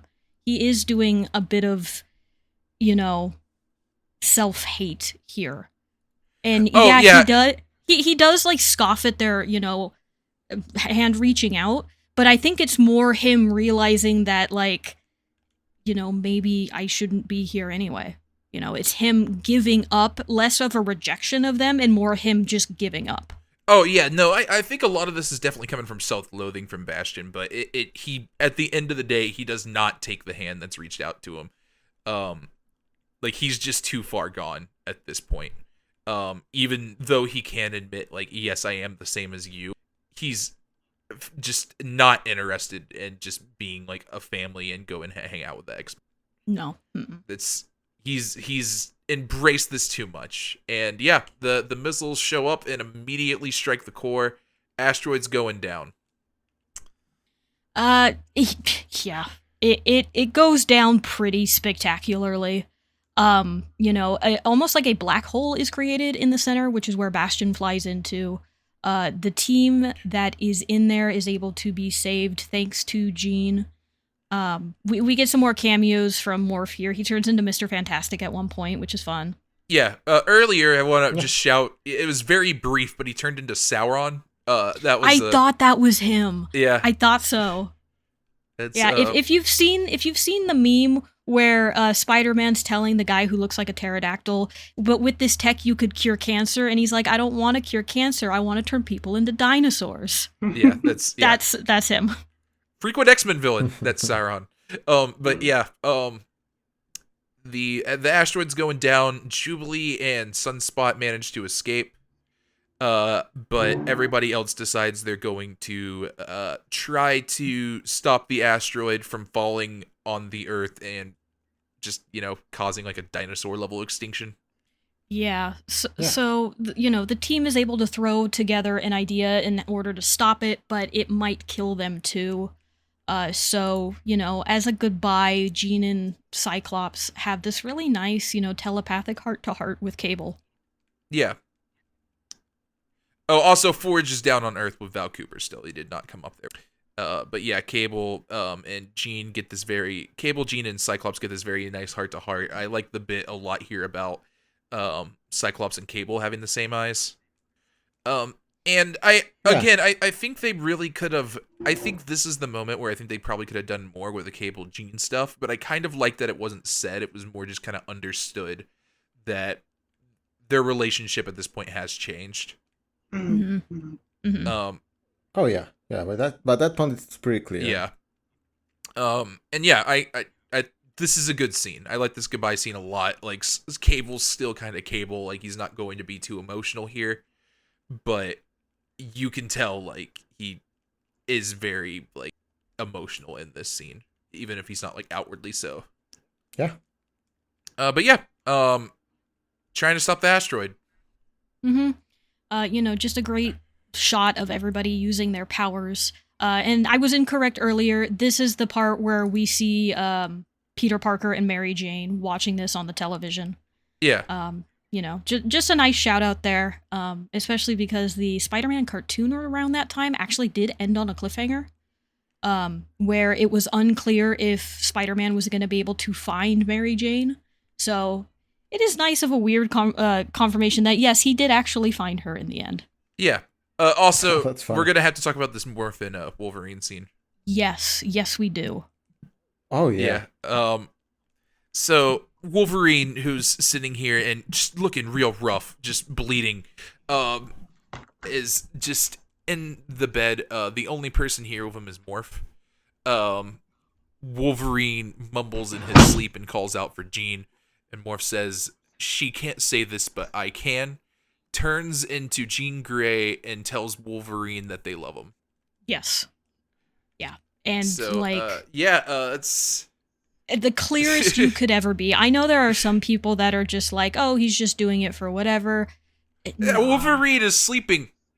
Morph is doing this to be open about his feelings. Yeah. Like, absolutely. I mean, there's even a scene earlier when Trask first turns into the Prime Sentinel and punches Morph, and like Wolverine calls out his name. Yeah. And I've kind of read about how I think this relationship is supposed to be one way. Morph's feelings here are more romantic than Wolverine's toward them. But Yeah, I can believe that. if it wasn't clear now, Morph is crushing on Wolverine. Yeah. And I think I'm okay with that dynamic too, or even if they decide to go with it kind of being a little bit reciprocal, but like either way, I'm glad they confirmed it at the very least, and they were open about it. Back in couples therapy,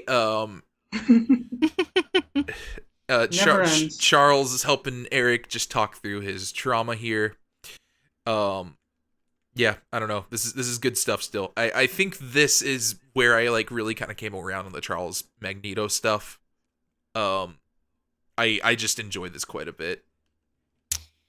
Yeah, and I think this is the one aspect of the show where they do give you an answer in something, which, they're not gonna talk about how you stop these horrors or these tragedies and everything.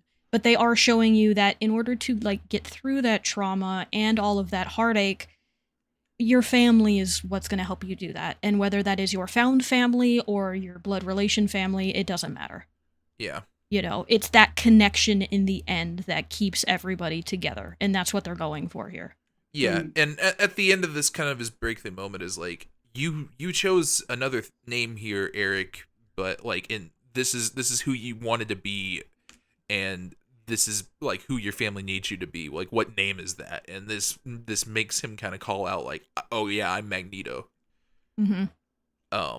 Yeah, I don't know. It's a good scene. I like it a lot. I think Charles has a lot of flaws in how he approaches stuff. He's not a great person in a lot of respects, but I do think he does understand Magneto in a way that a lot of other people don't, including a lot of the X-Men. Mm-hmm. And I think that does come through really well here. Yeah, no, definitely. Because they hinted that, just by him giving the mansion to Magneto. But yeah, they reinforce it here, and it's really nice. Yeah. They've stopped the asteroid. They're moving it back into the orbit. Everyone cheers. We're all very happy.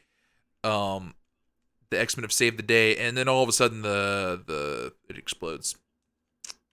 Yes, into a bunch of like really, really nice stardust and everything. Yeah, as Jubilee, Forge, Sunspot, and Val just stay on the ground kind of heartbroken.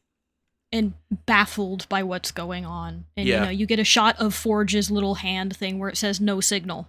Yeah. So whatever happened, they're gone. Yeah, and then we flash forward 6 months. Yeah, 6 months after E-Day. Yeah. There is some mutants here on the wall. It's like some Days of Future Past wall going on here. Great. I can't make them all out. It looks like the ones that are still kind of around are like Colossus, Iceman, Havoc, Shadowcat, Emma Frost, Magic, Dust, I think. Yeah, that's Dust. And I'm not sure who the one under Rogue is. That's Exodus. Okay, yeah, that makes a lot of sense. Yeah, that's your boy. I couldn't tell if it was Exodus or I was almost wondering if that was Thunderbird, but yeah, Exodus makes sense. I'm glad he's still dancing somewhere. Mm-hmm.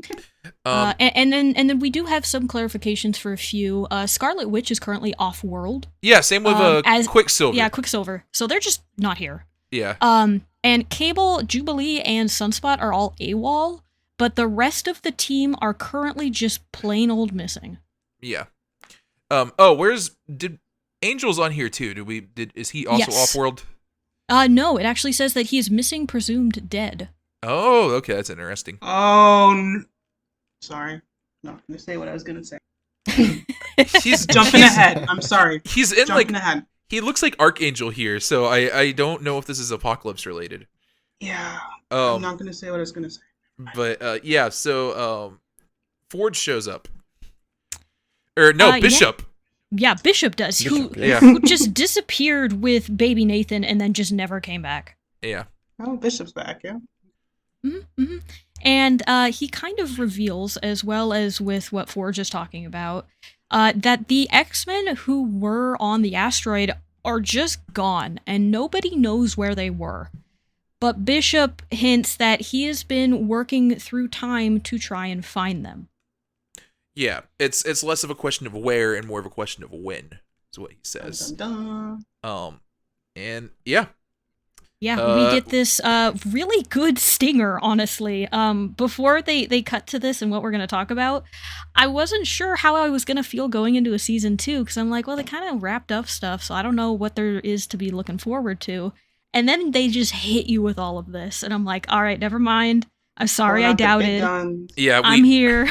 We get a little time card here that says Egypt 3000 BC as Rogue and Nightcrawler are fighting off some soldiers. Yes, who are very, very clearly Egyptian soldiers. You know, they have these like curved blades. They're decked out in gold. Some of them have like serpent pharaoh-looking masks. Yeah. And, you know, to come and help, you also have,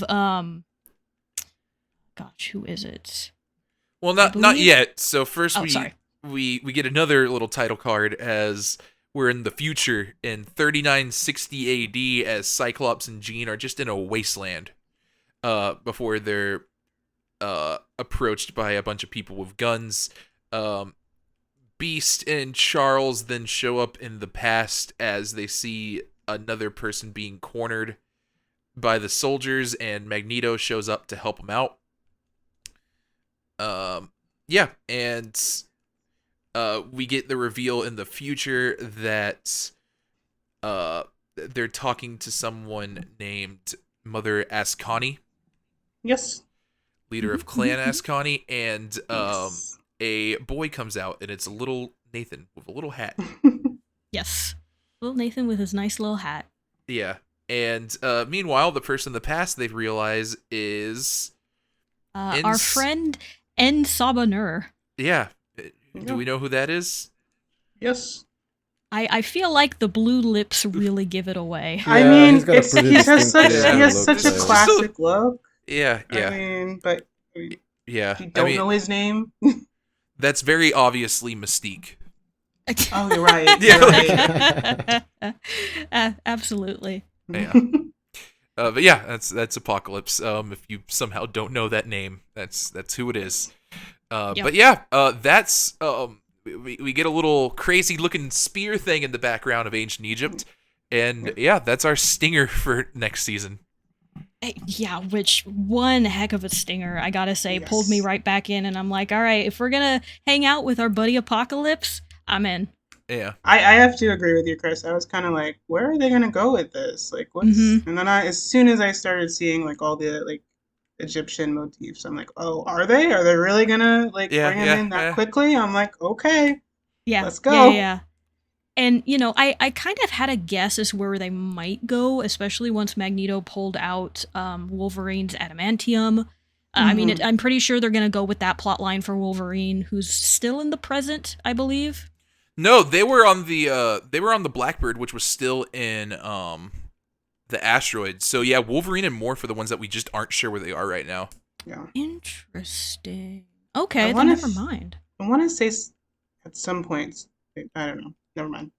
Yeah, but I did think they were going to go for a different villain storyline Ooh. revolving around Xavier and Magneto, but that looks like they aren't, or at least they are not yet. I feel Um, like that might be maybe like a B plot or an undercurrent with some yeah, tension. yeah, and I could see that coming to a head maybe season like 3 or 4. Yeah. That's Yeah. kind of where you want to end it. I don't really think you can go beyond that. It's like their relationship is such a prominent dynamic. I mean, unless this keeps going and they run out of like 90s comics to do, and then they start going into like the 2000 era comic stories. I mean, Which- technically, that's where they're going with some of this. True, Yeah, that yeah. is true. But This is some odd basically, stuff. what I'm saying is get to Krakoa already so I could be happy. That's what I'm saying.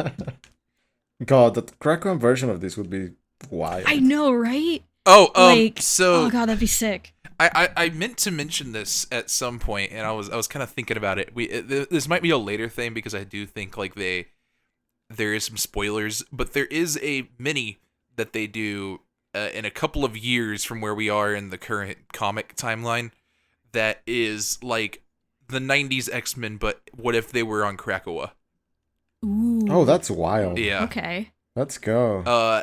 It's definitely interesting. I don't know if a lot of people read it, but I think it's neat. I mean, the story that they're taking for what looks like Jean and Cyclops here is a story I had never heard of before. Yeah. So they're definitely reaching into the bin and grabbing even stuff buried at the bottom. Yeah. I thought that one was pretty popular, pretty well known. They're adapting for that. I mean, it might be. I hadn't heard of it, but you know, I'm not like a bar for any of that stuff. But I saw it and I was like, huh, interesting.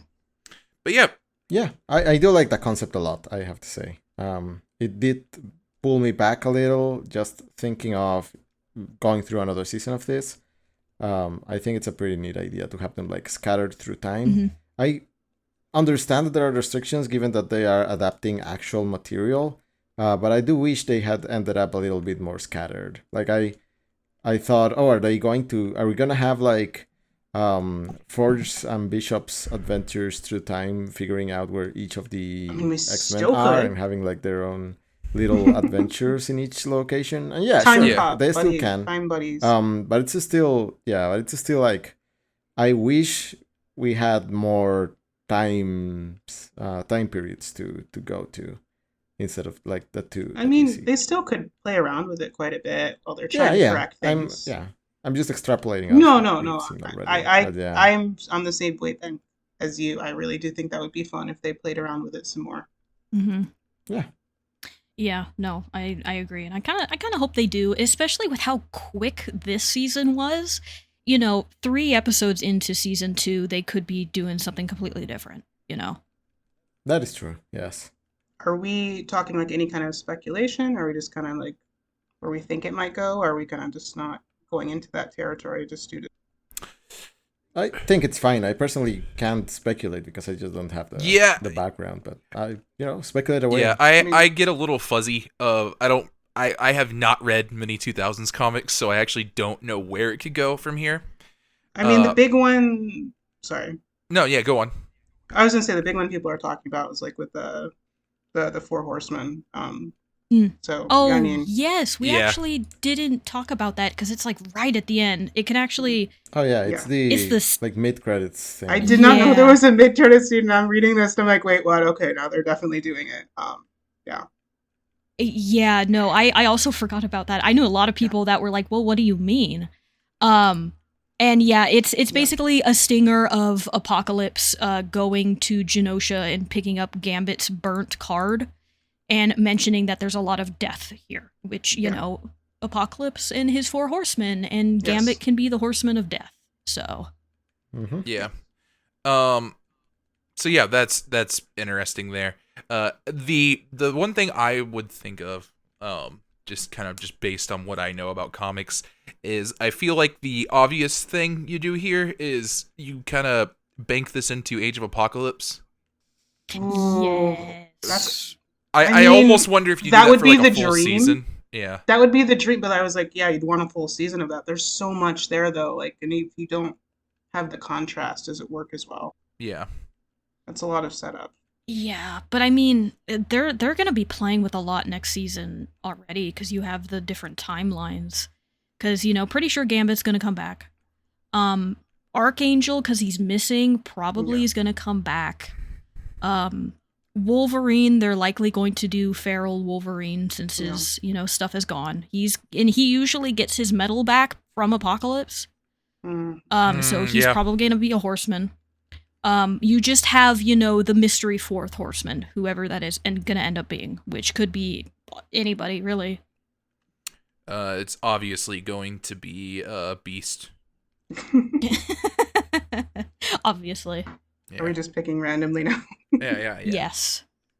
This is Jubilee's time to shine. I was gonna make that joke. Rude. Don't be rude to Jubilee. I will leave. I will pack up my things and leave. She deserves respect.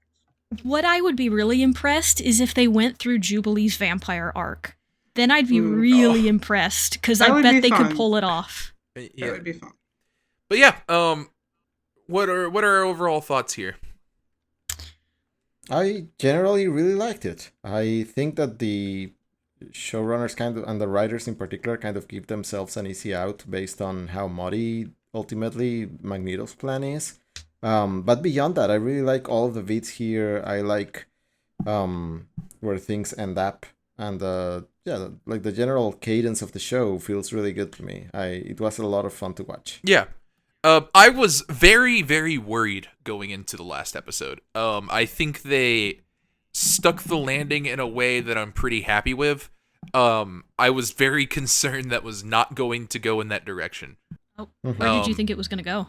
I wasn't really thinking it was going to go that direction, but I think you could have leaned much harder into the Magneto as a bad guy thing than I think they ultimately did.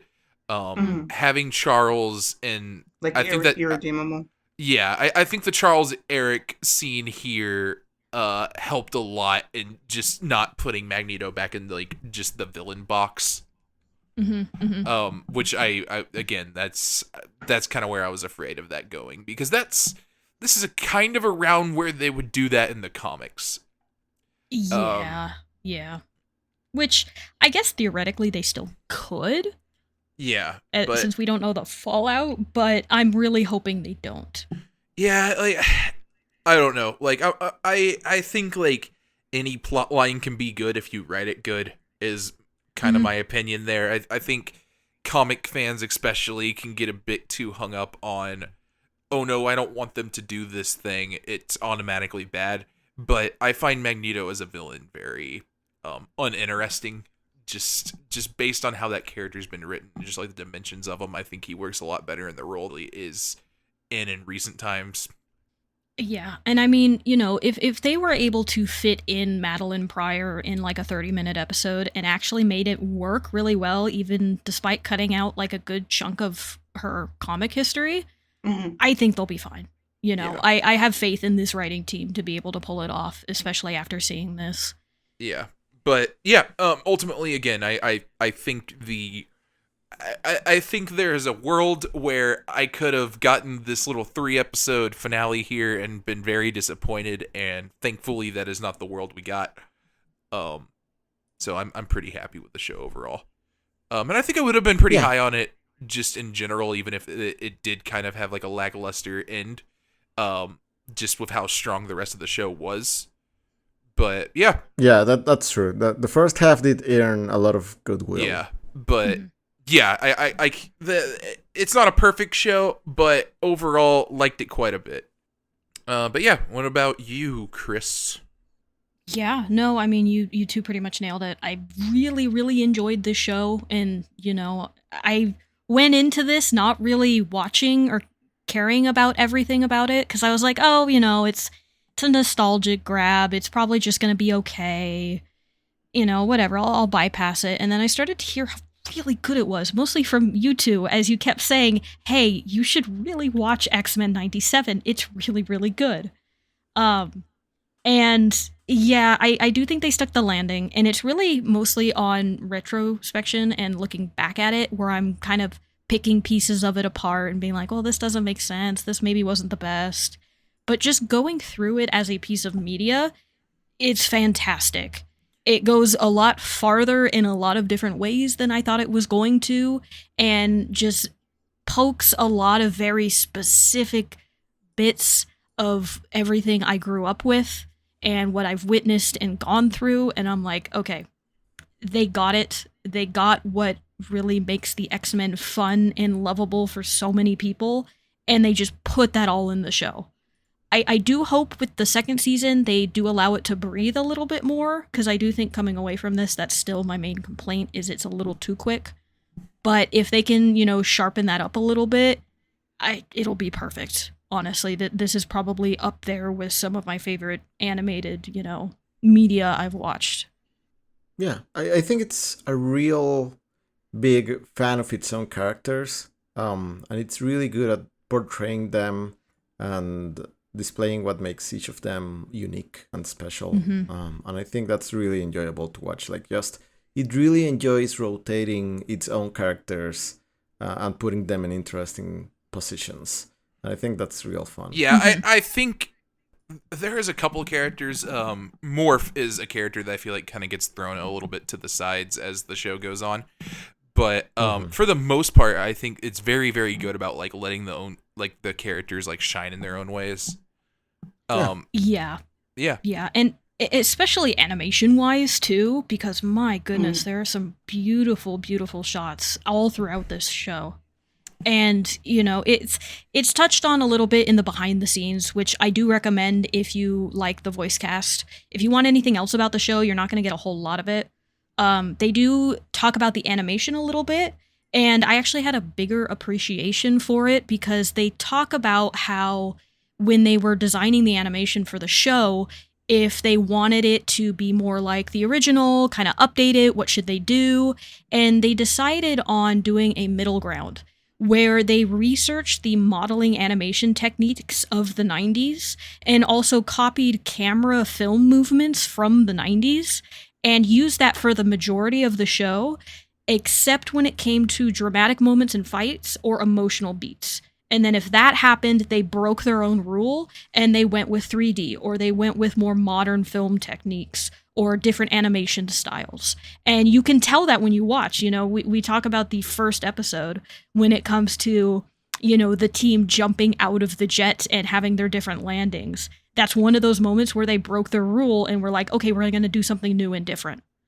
And the amount of research that they did to be able to do that, that's got to be astronomical, just to be able to be like, all right, let's go back to all this 90s stuff and make notes and see how they did it.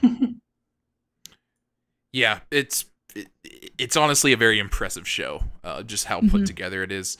It's getting a little bit late, but Sol, did you have any last thoughts you wanted to give? I mean, I think you guys kind of summed it up. Yeah, it was the original show meant a lot to me, so I wasn't really expecting, a whole lot. And then we got this great show. And I really, when I started watching it, probably did not imagine myself talking about it for like almost 7 hours. So right. I think it did something right for sure. And I am so excited to see, nitpicks aside, I'm excited to see where they go, from here, because I think they've got a great foundation and they're, great material to use. So it's just like this beautiful like love letter to the original show, and it became its own thing as well. So yeah. Yeah. So well, just to go ahead and wrap it up, does anybody have anything they want to plug? Yeah, people should listen to me and Sol's podcast, Three Reads, Yes. in which we cover one book a month. This month we're covering Treasure Island. Treasure I'm Island, so which is hyped. a lot of fun. How was Yeah. the Muppet version of it? I almost joined you. Fantastic. Yeah. Yeah, It's great. Great movie. classic.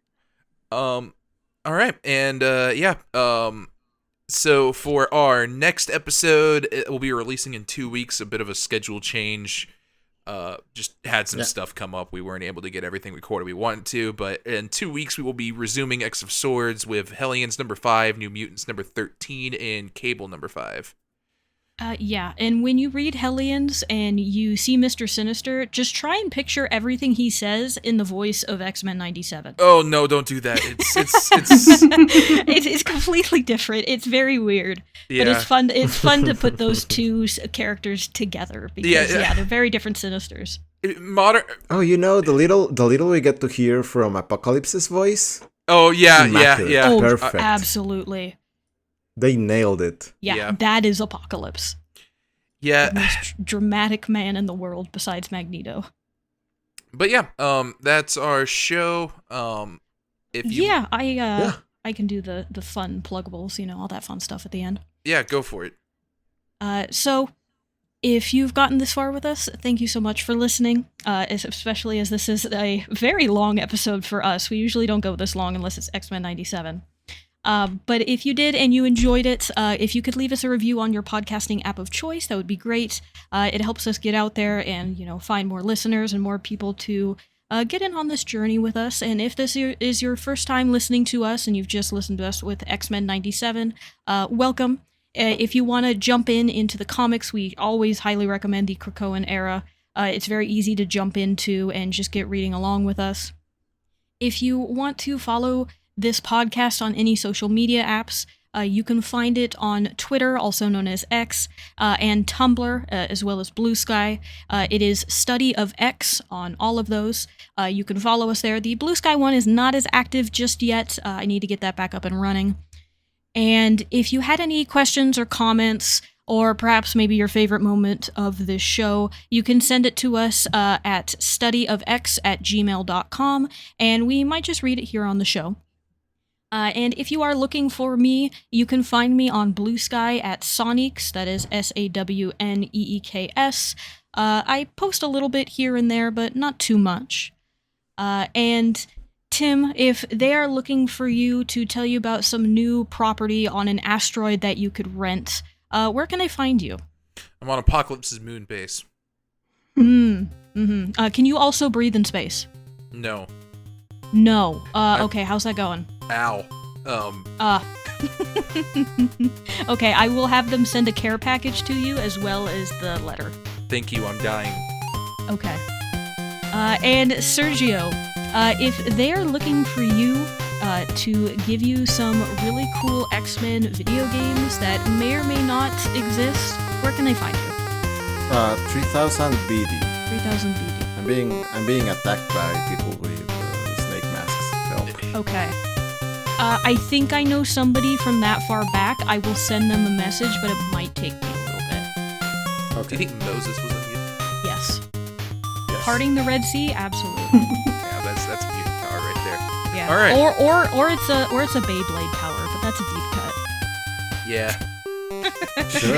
Have you not seen that image? It was from one of the Beyblade animated shows where they say Moses parted the Red Sea with a Beyblade. Oh hell yeah. It's really silly. I'll post it in the Discord. All right. But yeah. Well, one more before we go. Soul, if they are looking for you to let you know about how absolutely correct Magneto is, where can they find you?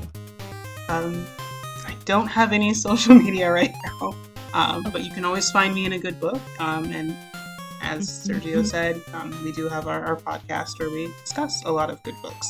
So. All right, there you go. All right, but yeah, that'll wrap it up for us in our other very long episode. But until next time, later, mutants. Bye. Bye. Bye.